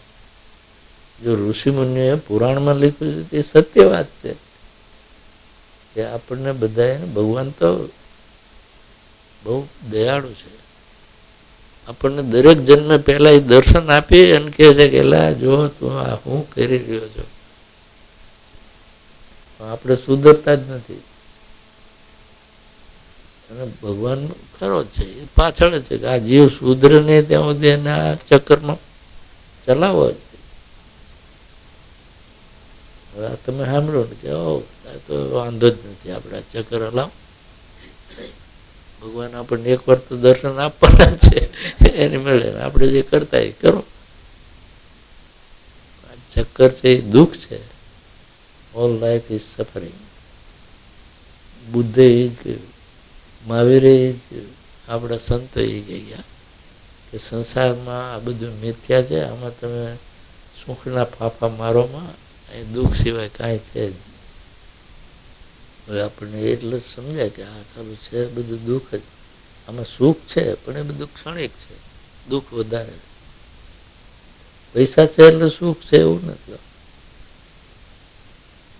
બિલિયનર છે ને બિલિયનર તમારા એને ડાયાબિટીસ છે, તમે લાડુ ખાઓ ને એ નથી ખાઈ શકતો. એને કેટલું દુઃખ. કોક લાડુ ખાઈ જોવાનું એને જ ખવાય નહીં. બધું સુખ પૈસામાં જ છે એવું નથી. બધું સુખ મોજ શોખમાં જ છે એવું જ નથી. બધા મોજ શોખ પછી ક્ષણિક તો પસ્તાવો બધાને થાય. એટલી સેન્સ ભગવાન આપે પણ પસ્તાવો લાંબો ટકતો નથી. આમાં પણ પસ્તાવો આપ્યો છે ને જે ભગવાન, એ એક સારામાં સારું ઇન્સ્ટ્રુમેન્ટ. આપણા શાસ્ત્રો કહે છે પશ્ચાતાપ થાય તો તમારું કર્મ પાપ બળે. જો એક ભૂલ કરો તો એનો પાકો પશ્ચાતાપ કરો, કદાચ તમારું આખું કર્મ બળી જાય, એનો તમારે ફળ ભોગવવું નહીં પડે દુઃખ રૂપે. પશ્ચાતાપ એ જ દુઃખ છે. માણસને પશ્ચાતાપ થાય છે ને એને અકળાપણ થાય છે, એ દુઃખ છે. તો એ કરો, શાસ્ત્ર તો એને પસંદ કરે છે.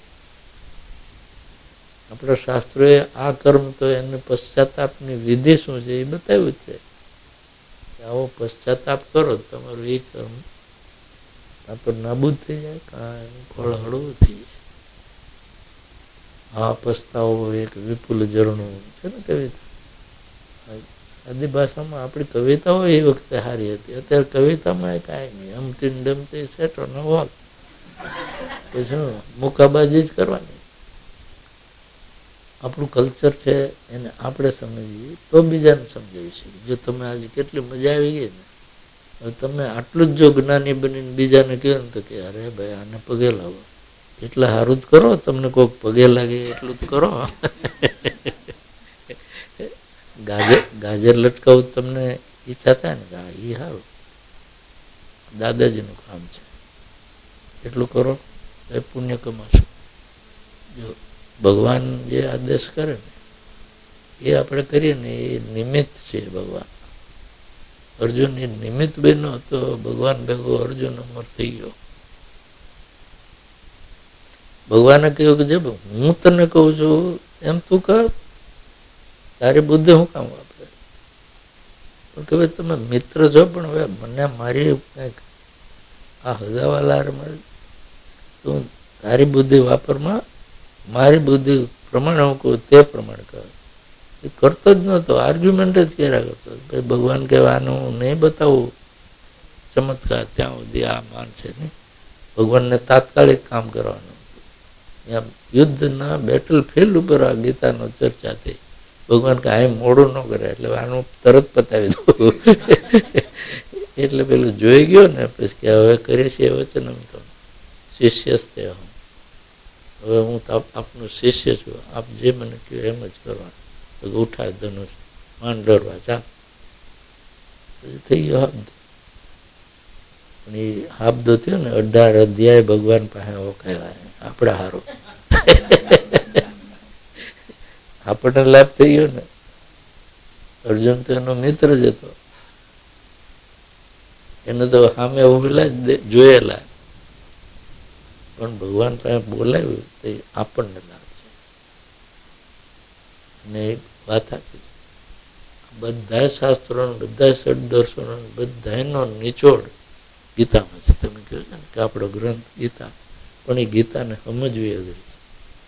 એનો એક એક શ્લોક, એનો એક એક શબ્દ ગુઢાત વાળો છે, પણ છતાંય ભગવાન એવી સ્ટાઇલમાં બોલ્યા છે કે જે માણસ જે સ્તરે હોય ને એમાંથી કંઈક મળે એના જોવું એવું છે. આપણી પાસે જબરજસ્ત સાંસ્કૃતિક વારસો છે. હું કહું છું કે જગતની બધી લાઇબ્રેરી બળી જાય, બધું જ થઈ જાય ને તો આ આપણા મૂળ શાસ્ત્રો સચવાઈ રહે ને, એવરીથિંગ ઇઝ પ્રિઝર્વ. કોઈક દિવસ એ વાંચીને કોઈક માણસ આગળ વધવા. તમારા ઘરમાં એ વસાવો તો આ શાસ્ત્રો વસાવો. કોઈક દિવસ બાળક આપણો મોટો થશે ને તેથી હા પસ્તાવો વિપુલ ઝરણું એને કોઈક દી થાય ને તો કે આ બાપા મૂકી ગયા કબાટમાં તો શું છે, લાવીને આમાંથી કંઈક સાંત્વન મળે. તો એ ભૂલનો વાત છે.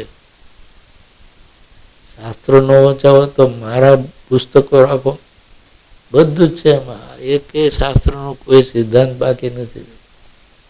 માણસને માણસ બનાવવા માટે તે પૂરતું જ છે.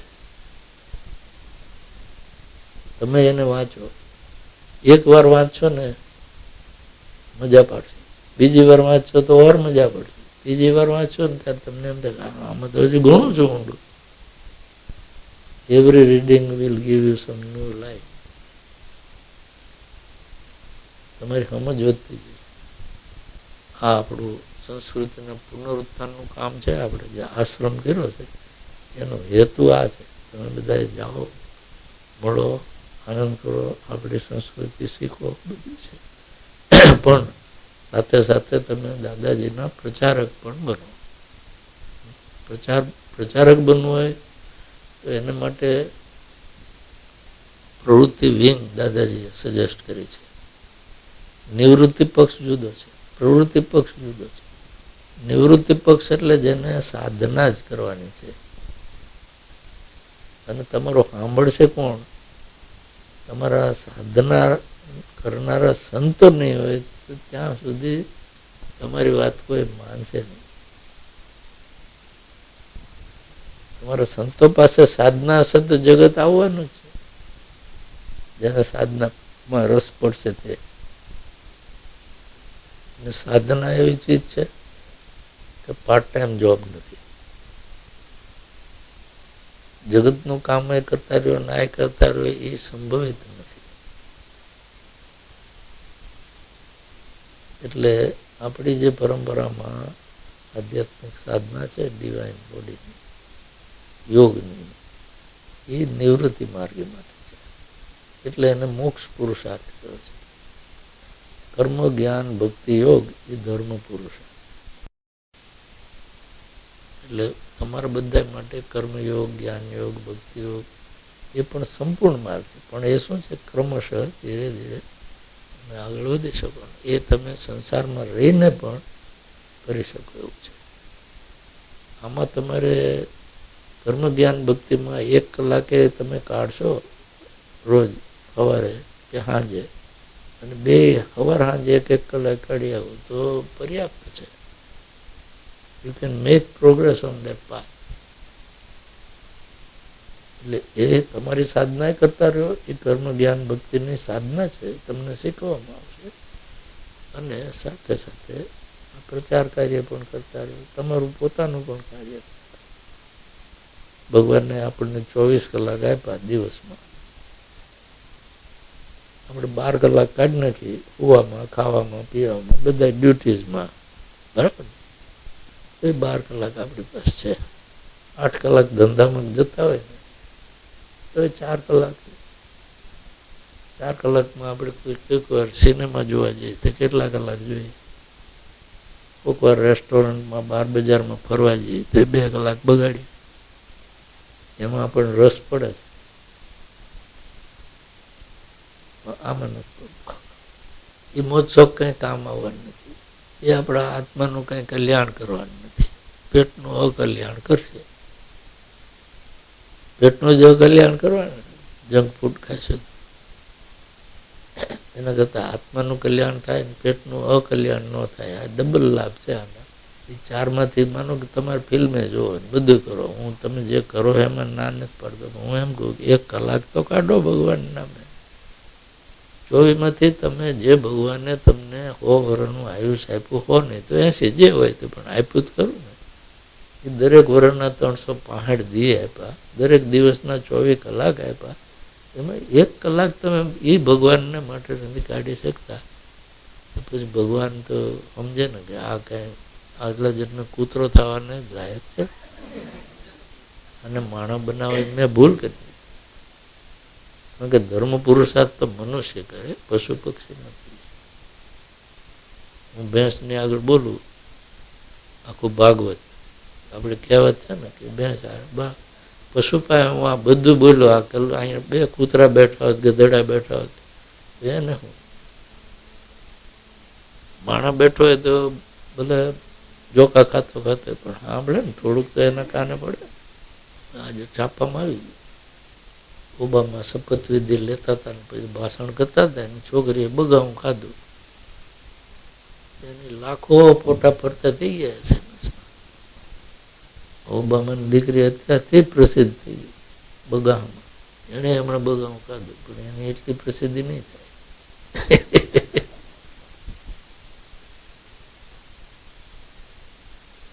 મોટા માણસ હોય ને એને આવો લાભ મળી જાય, બગાવમાં લાભ મળી જાય. બગા કામ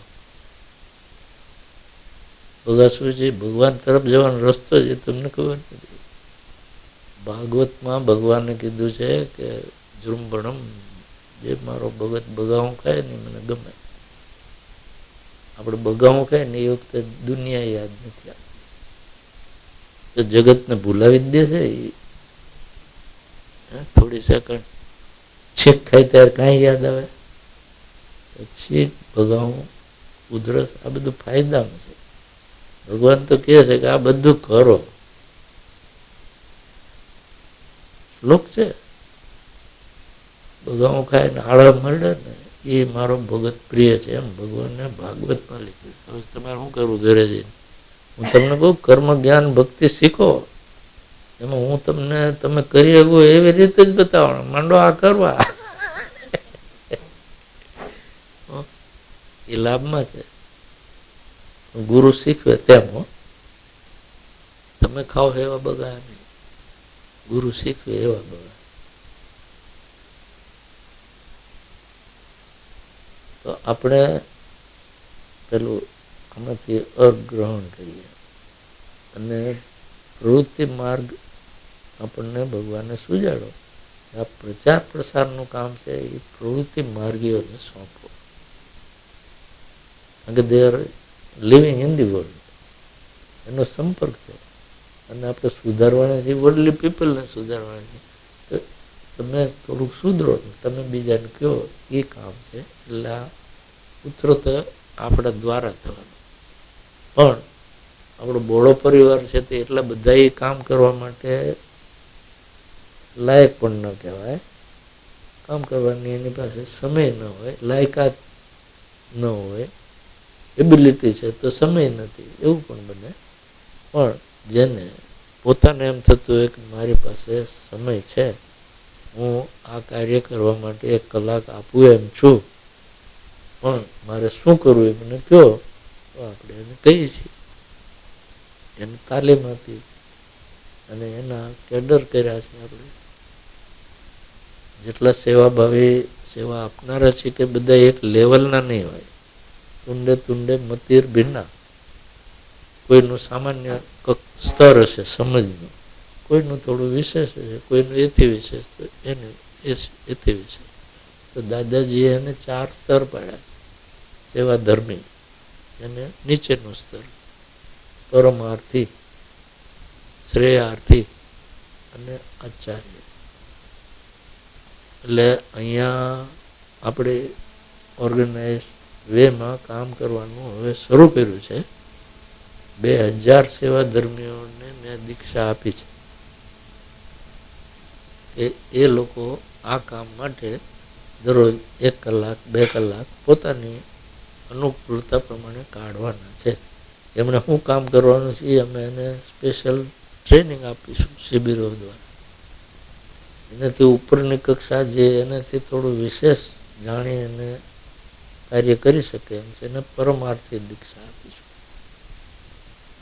પરમ અર્થ એટલે શું? સ્વ અર્થ નહીં, પરમ અર્થ. પરનો બીજાને પણ મદદરૂપ થવી એવી આપણી ભાવના છે. પરમાર્થી સેવા ધર્મી એટલે પોતે સેવા કરશે, કાંઈ આપણે એને સેવા સોંપીશું તે કરશે.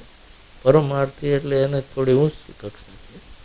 એ પોતે પોતાનું કરશે, પરમાર્થ સાધશે, પણ પરમ બીજાને પણ મદદ કરશે આ કાર્ય. પછી શ્રેયાર્થી છે, એને પોતાનું પણ શ્રેય ઈચ્છવું છે. આ પ્રેરનો રસ્તો ઉપરથી જેનો મોહ ઓછો થઈ જાય ને, પ્રેય એટલે વર્લ્ડલી લાઈફ, શ્રેય એટલે સ્પિરિચ્યુઅલ લાઈફ, એ તરફ જેનો વળાંક હોય એને શ્રેયાર્થી આપણે કહીએ. એને થોડીક વિશેષ સાધના મળશે. એ પણ આ કાર્ય પ્રચાર કાર્ય તો કરે જ. અને આચાર્ય એને વિશેષ સાધના અને વિશેષ પ્રચાર કાર્ય. અને આચાર્યો છે એની નીચે આ બધો કેડર કામ કરશે. એટલે એકવાર પ્રવૃત્તિ માર્ગનો એક કેડર આપણો તૈયાર થઈ જાય ને, વર્કફોર્સ, એ પાર્ષદ ગણ છે, એ પ્રવૃત્તિ પક્ષનું પાર્ષદ ગણ છે. બીજા છે સામાન્ય તો આપણા મંત્ર દીક્ષિતો તો લાખો હશે, પણ everybody can not do this, they don't have time even. પણ જેને ટાઈમ છે, વોલન્ટરીલી જે સ્વીકારે છે, એનો આપણે કેડર બનાવવા જઈ રહ્યા છીએ. 2000 સેવા ધર્મીની દીક્ષા આપી પછી મેં વિચાર્યું કે આપણે ટોપ લેવલનું પણ આનું પૂર્તિ કરી દઈએ. એટલે આચાર્ય દીક્ષા હું આપવાનો છું 18 ફેબ્રુઆરીએ. એમાં અહીંના આપણે 4 ભાઈઓને પસંદ કર્યા છે.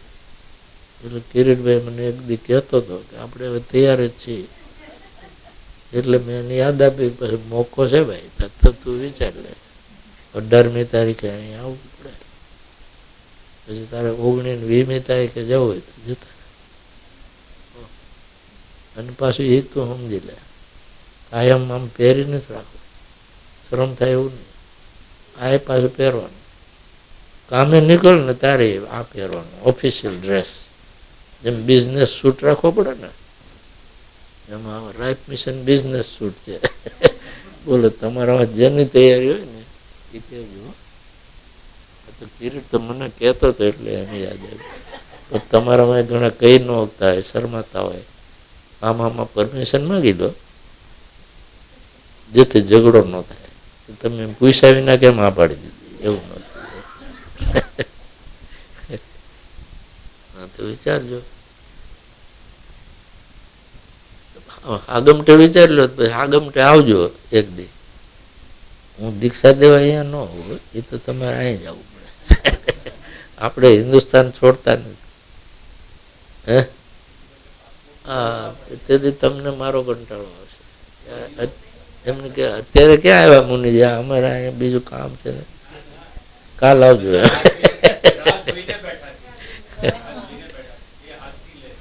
તમારી ગુડ વિશેષ છે. તો દાદાજી એનું દાદાજીને વિનંતી કરો કે જલ્દી જલ્દી ગુરુજીને પહોંચાડી દો. હું તો કોશિશ કરું જ છું. આ આપણો આખો પ્લાન છે. તમે આવું વિચાર, એ તમે વિચારતા, બીજા તમે આવ્યા છો એટલા છો, બીજા હજી નથી આવ્યા હોય પ્રવૃત્તિ માર્ગનો વિચાર મૂકજો. આ તમને હું કહું છું ને એ બધું તમે ત્યાં પોપટની જેમ બોલવાનું. વિડીયોમાં તો આવે જ છે, એ જોજો ને પાકું કરજો, પછી તમે બોલજો. આપણો વટ તો પડી જાય ને, એ બધું કહેવાનું. ત્યાં તૈયાર થશે. તો બેઠો છે રાહ જોઈ. દુષ્યંતભાઈ તો બધાને આપણે પ્રવૃત્તિ માર્ગમાં જોડી દે. છોકરા બે બેઠા ને કે હાશ, બાપામાં જોડાઈ જાય તો પછી માથા હું છોકરાઓની લાગણી સમજુ ને, એ ન કહીએ કે મારાથી તમને કહેવાય ને, એ તમે ચિંતા ન કરો. છોકરાઓ તો બધા મને ઘણી વાર આવીને કહી જાય કે આ બાપાને જરા સમજાવ ને, હવે માળા પકડે. આટલા વર્ષની ખોટી પ્રેક્ટિસ પડી ગઈ ને, એ માળા જલ્દી પકડેવો નથી. એટલે તમે એમ વિચારશો ને કે બાળકો ના પાડશે તો એ તો વિલીન છે. અને આપણું શાસ્ત્ર તો કે છે કે 50 વર્ષ પછી વાનપ્રસ્થી, 51, 52, એટલે યાદ જ આપે પછી વન જ છે. હા હા, એટલે એવું નથી કે તમારે અહીંયા દીક્ષા લઈને બે રહેવાનું. જ્યાં છો ત્યાં તમારે ઘરે જ રહેવાનું. આશ્રમ રહ્યું એમ નથી કમ્પલસરી, ઘરે રહ્યો. આ બધાને આપણે દીક્ષા આપવાની છે, એના ગામે શહેરમાં રહે ને, પણ એને હું આટલું જ કમ્પલસરી નાખ્યું કે તમે જ્યારે મિશનના કામે, પ્રચાર કામે નીકળો ત્યારે એ ડ્રેસ પહેરીને જાઓ, પછી ઘરે આવીને બુશકોટ પહેરી લો. હા, એટલું મેં લિબરલ કર્યું. મને થયું કે એ સિવાય કોઈ તૈયાર નહીં થાય. પણ દાદાજીની ઈચ્છા છે ને, હવે બધાને રસ જાગ્યો. આ સેવા ધર્મીમાં 2000 થઈ ગયા, હજી તો બધા ઘણા કહે કે અમે રહી ગયા. તમારો વારો આવશે. હવે તમારે કંઈ પૂછવું હોય પૂછો. મેં તો તમે આ માઇક્રોફોન મૂક્યું એટલે અમે હેબિટ કે આ સામે આવે એટલે માંડું બોલવા, આ હટાવી દો એટલે બંધ, ચૂપ થઈ જાય.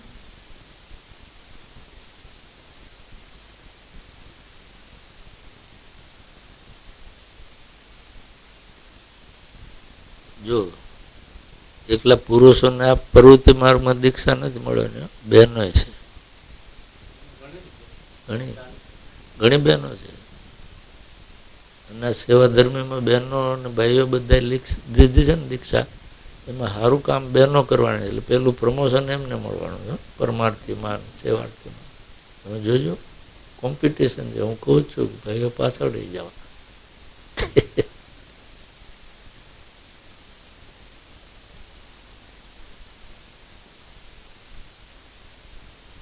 બહેનોને આવું લુંગી નથી પહેરવાનો, તમે તમારો જ ડ્રેસ, પણ આપણે એક કલર નક્કી કર્યો ને એવો. બહેનોનો તો વાંધો જ નહીં, બહેનો તો રંગીન પહેરતા આ રંગ કે આ રંગ. ભાઈઓને જ શરમ થાય.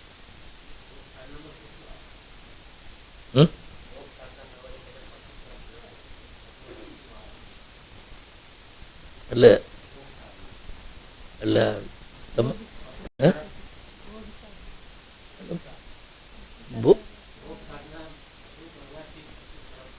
આ તો પશુતા જ છે. આમ આપણે પશુ નથી એવું નથી.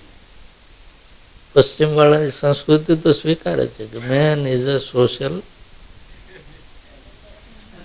એને તો એનિમલ થવાનો અત્યારથી વાંધો જ નથી. પણ આપણે એવી વ્યાખ્યા નથી. આપણે માનવ છે એ પશુથી ઉપર ઉઠનારો જીવ છે. એટલે હું તમને કહું કે પશુત્વ છે ને એ કાંઈક કેટલાક નિયમ પાળે છે. આપણે તો એ જ નેવે મૂકી દીધા. ભગવાને સ્વતંત્ર બુદ્ધિ આપી. એટલે પશુત્વ તો છે જ આપણામાં. We are already. એટલે આ પાશુપત મત છે ને એ નામ એમ છે કે આપણામાં પશુત્વ છે, એને ખલાસ કરી અને ઉપર ઉઠવાનું છે. પશુ અને પાશ. પશુતા હોય એટલે આપણે પાશમાં, બંધનમાં ફસાયેલા છે. પશુને પાશ, પશુત્વ અને પાશ બેનો નષ્ટ કરી અને ઉપર ઉઠવું એ સાધન. પણ જ્ઞાન કર્મ ભક્તિની જે સાધના છે ને એ સરળ છે. આ અષ્ટાંગ યોગ વાળી જરા અઘરી છે. અને અષ્ટાંગ યોગ છે એ એકદમ નાડી શુદ્ધિ પછી આગળ વધી શકાય એમ છે. નાડી શુદ્ધિમાં આસનો, પ્રાણાયામો, ષટક્રિયાઓ આ બધું ઘણો મહત્વનો ભાગ ભજવે. પ્રાણ મજબૂત જોઈએ તો જલ્દી થાય. કારણ કે મોક્ષ માર્ગ એક જીવનમાં પૂરો કરવો હોય તો એ એરોપ્લેન ટ્રેક છે. એમાં આપણે પગે હાલીને મુસાફરી કરીએ તો ગંતવ્ય તો એ નહીં જ છે. સાયકલ ઉપર જઈએ તો એ નહીં છે, સ્કૂટર ઉપર જઈએ તો એ નહીં છે, મોટરમાં જઈએ તો એ નહીં, અને હેલિકોપ્ટરમાં જઈએ તો એ નહીં છે. જવાનું એક જ સ્થળે, દિલ્હી. પણ જેવું સાધન હોય એટલી વાર લાગે.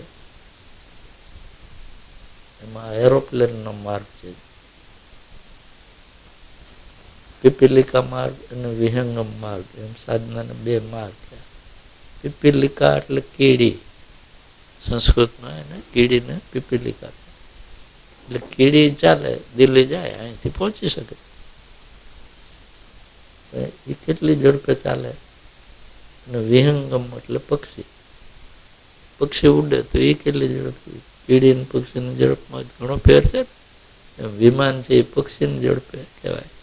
અને પેદલ ચાલવું એ પીપીલિકા માર્ગ છે. પછી વચ્ચે આપણી પાસે સાયકલો છે, સ્કૂટરો છે, મોટરો છે, આવા બધા સાધનો છે. ગાડું છે, ઘોડા ઉપર બેસીને જવાય. આવા બધા સાધનો છે. પણ જેવું સાધન એ સ્પીડે જવાય. એમાં કર્મ જ્ઞાન ભક્તિ છે ને એ ઓછી સ્પીડ વાળા સાધન. એટલે એને ધર્મ પુરુષાર્થ કહેવાય છે. ધર્મ કરતા કરતા કરતા સ્પિરિચ્યુઆલિટી વધારો. આ માર્ગ છે એમાં પછી ધર્મની વાત છે જ નહીં. તો તમારે કર્મકાંડ રહેતો જ નથી. આ સાધનામાં જ સમય આપો. પણ એ સાધનામાં બધાની હેસિયત હોતી નથી. બધાને કરવું છે આ, પણ બધાની હેસિયત હોતી નથી. અને એટલે જ ગુરુ છે ને ડિઝર્વિંગ ડિસાઇપલને એ સાધના આપે. અને આપી દે કદાચ ગુરુ દયાળુ થઈને બધા જાજાને, તો એ ડિઝર્વિંગ હશે એ જ આગળ વધવાનું. પછી આગળ વધેલો છે એને ગુરુ માર્ગદર્શન આપે છે, પણ આગળ વધે ત્યારે આપે ને. માર્ગદર્શનની જરૂર ક્યારે પડે કે જ્યારે આપણે કંઈક ક્રોસ રોડ ઉપર આવીને ત્યારે ત્યાં ચાર રસ્તા એવા, આમ જવું કે આમ જવું કે આમ જવું. તો ગુરુને પૂછી લેવાનું કે ગુરુજી હવે આ સીધો માર્ગ હતો ત્યાં હું હાલો ગયો, હવે ચાર રસ્તા એવા કે માર્ગે જાઉં. તો ગુરુ કે આ માર્ગે જા. પછી એ માર્ગે ચાલીને પાછા ચાર રસ્તા આવ્યા. પાછું ગુરુને પૂછવું પડે. આપણે દિલ્હીભાઈ મને મુંબઈ બહુ ફેરવો, પણ એ જ ભૂલા પડી જાય તો મને તો ક્યાં, હું તો મને કેવું કે ભાઈ વડોદરાની ગલીને યાદ નથી ને. આજે વડોદરામાં તમે ગમે આ મને મૂકી દો તો હું આરબીજી કોમ્પ્લેક્સ આપણી ઓફિસ ગોતી ન હોઉં. 100 વાર ગયો પણ મને તો એક રસ્તો યાદ નહીં. કારણ કે મોટરમાં બેસી જવાનું, પછી આપણે ડ્રાઇવિંગ કરતા હોય તો રસ્તા યાદ રહે. બેસી રહેવાનું આ બધી પિંજણમાં હું કામ પડું. એટલે રસ્તા યાદ રાખવાનું કોમ્પ્યુટરની સ્વિચ આપણે બંધ જ કરી દીધી. ક્રિયા કર્મયોગ ક્રિયાયોગ હઠયોગ બધું શરીરથી થાય એ ક્રિયા. એટલે આમાં જ્ઞાન કર્મ ભક્તિ છે ને તે કર્મયોગ કયો ક્રિયાયોગ કયો હઠયોગ કયો, પણ હઠયોગ છે ને એ ડિફિકલ્ટ ક્રિયા છે. તમને બધાને આસન કરાવું થશે બધા એમને કરો છો પણ પૂરા પાસ થાવ એવા થાય એ તો ગોળ. હા તો એ સારું કહેવાય પણ હવે એ ન થાય તમારે એ જ થાય ને. બિયોન્ડ 40 જે ગયો ને એને જ્ઞાન કર્મ ભક્તિ યોગમાં જ છાપ મારી દે. આ શરૂ કરવું હોય તો બહુ યંગ એજ કરવું જોઈએ. જો તમારે અર્જુન જેવું થઈ ગયું ને કે સ્થિતોસ્મિ ગત સંદેહ, સ્થિતોસ્મિ ગત સંદેહ, હવે હું કોઈ સંદેહ વિનાનો થઈ ગયો છું. બસ તો કૃષ્ણ ભગવાને જે કર્યું એ મેં કર્યું, અર્જુને કર્યું એ તમારે કરવાનું હોય.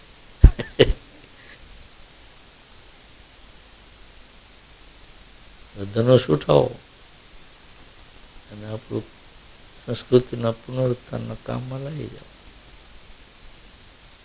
લાગેલા જ છો પણ વધારે જોમથી, વધારે સમજથી, વધારે પદ્ધતિથી. અને હવે દીક્ષામાંથી એક કેડર ઊભો થાય છે ને પછી જે તે કેડરના વ્યક્તિઓ છે ને એને સ્પેશિયલ આપણે તાલીમ આપવાની, શિબિરો કરી. એમ ત્યાંય સત્યાનંદ કરશે તમારા માટે. કેડર એકવાર ઊભું થાય ને એની તાલીમ. એટલે પછી શું છે કે એક તાલીમબદ્ધ કેડર ઊભો થઈ જાય પછી કેડરને ખબર છે દરેકને મારે શું કામ કરવાનું છે. એટલે સિંક્રોનાઇઝડ વર્ક થઈ જાય ને બધા લેવલે બહુ સારું કામ થાય. એ પ્રવૃત્તિ વિંગે જ આ કાર્ય કરવાનું છે એમ દાદાજીની યાદમાં. નિવૃત્તિ અમારી ફરજ તો સાધના કરવાની છે. સાધના આપણી લિનિયજમાં ભૂલાઈ ન જવી જોઈએ. આટલી સરસ સાધના ડિવાઇન બોડી સુધીની છે. કોઈ પણ વ્યક્તિને ત્યાં સુધીનું માર્ગદર્શન મળી શકે એમ છે. એ સાચવવી જોઈએ ને. એ સાચવવાનું કામ નિવૃત્તિ મારું. એ જાજા માણસ ન હોય. Selected few those who can do this. અને તે બધા આમ સંન્યાસી બનવા ઘણા આવે છે પણ જેને તેવડ ન હોય એને સંન્યાસ આપીને કરવું શું. એ બહુ સાચી વાત છે. કોમ્યુનિકેશનમાં છે ને હું બધાને કહું કે મને કોમ્પ્યુટરનો સ્પેલિંગ આવડે એમ કોમ્યુનિકેશનનો સ્પેલિંગ આવડે, કેમ કરવું એ આવડતું નથી. એ તમારે આ બધા એમને ટ્રેન કરવા જેવા છે. એમને કોમ્યુનિકેશન પ્રોસેસ શું છે આમ તો મેં એક રિસર્ચ પેપર એના માથે લખ્યો છે. હાવ નથી જાણતો એવું નથી પણ અત્યારની જે મોડર્ન મેથડ છે ને એ વખતે નહોતી. એટલે મારી પાસે કોમ્યુનિકેશનની મેથડ છે પણ એ પુરાણી છે. હા બધું કરવું જોઈએ. ટ્રુ એવા બધા સજેશન છે એ તમે વિચારો. ત્યાં એક આપણે કરો અહીંના અમારા ભાઈ એ પ્રમાણે કરવા છે એમાં બધા મારી સંમતિ છે. I am not against that modernisation. સાધનોનો તો ઉપયોગ કરવો જ પડે કારણ કે માસ કોમ્યુનિકેશનમાં એ બહુ ઉપયોગ છે.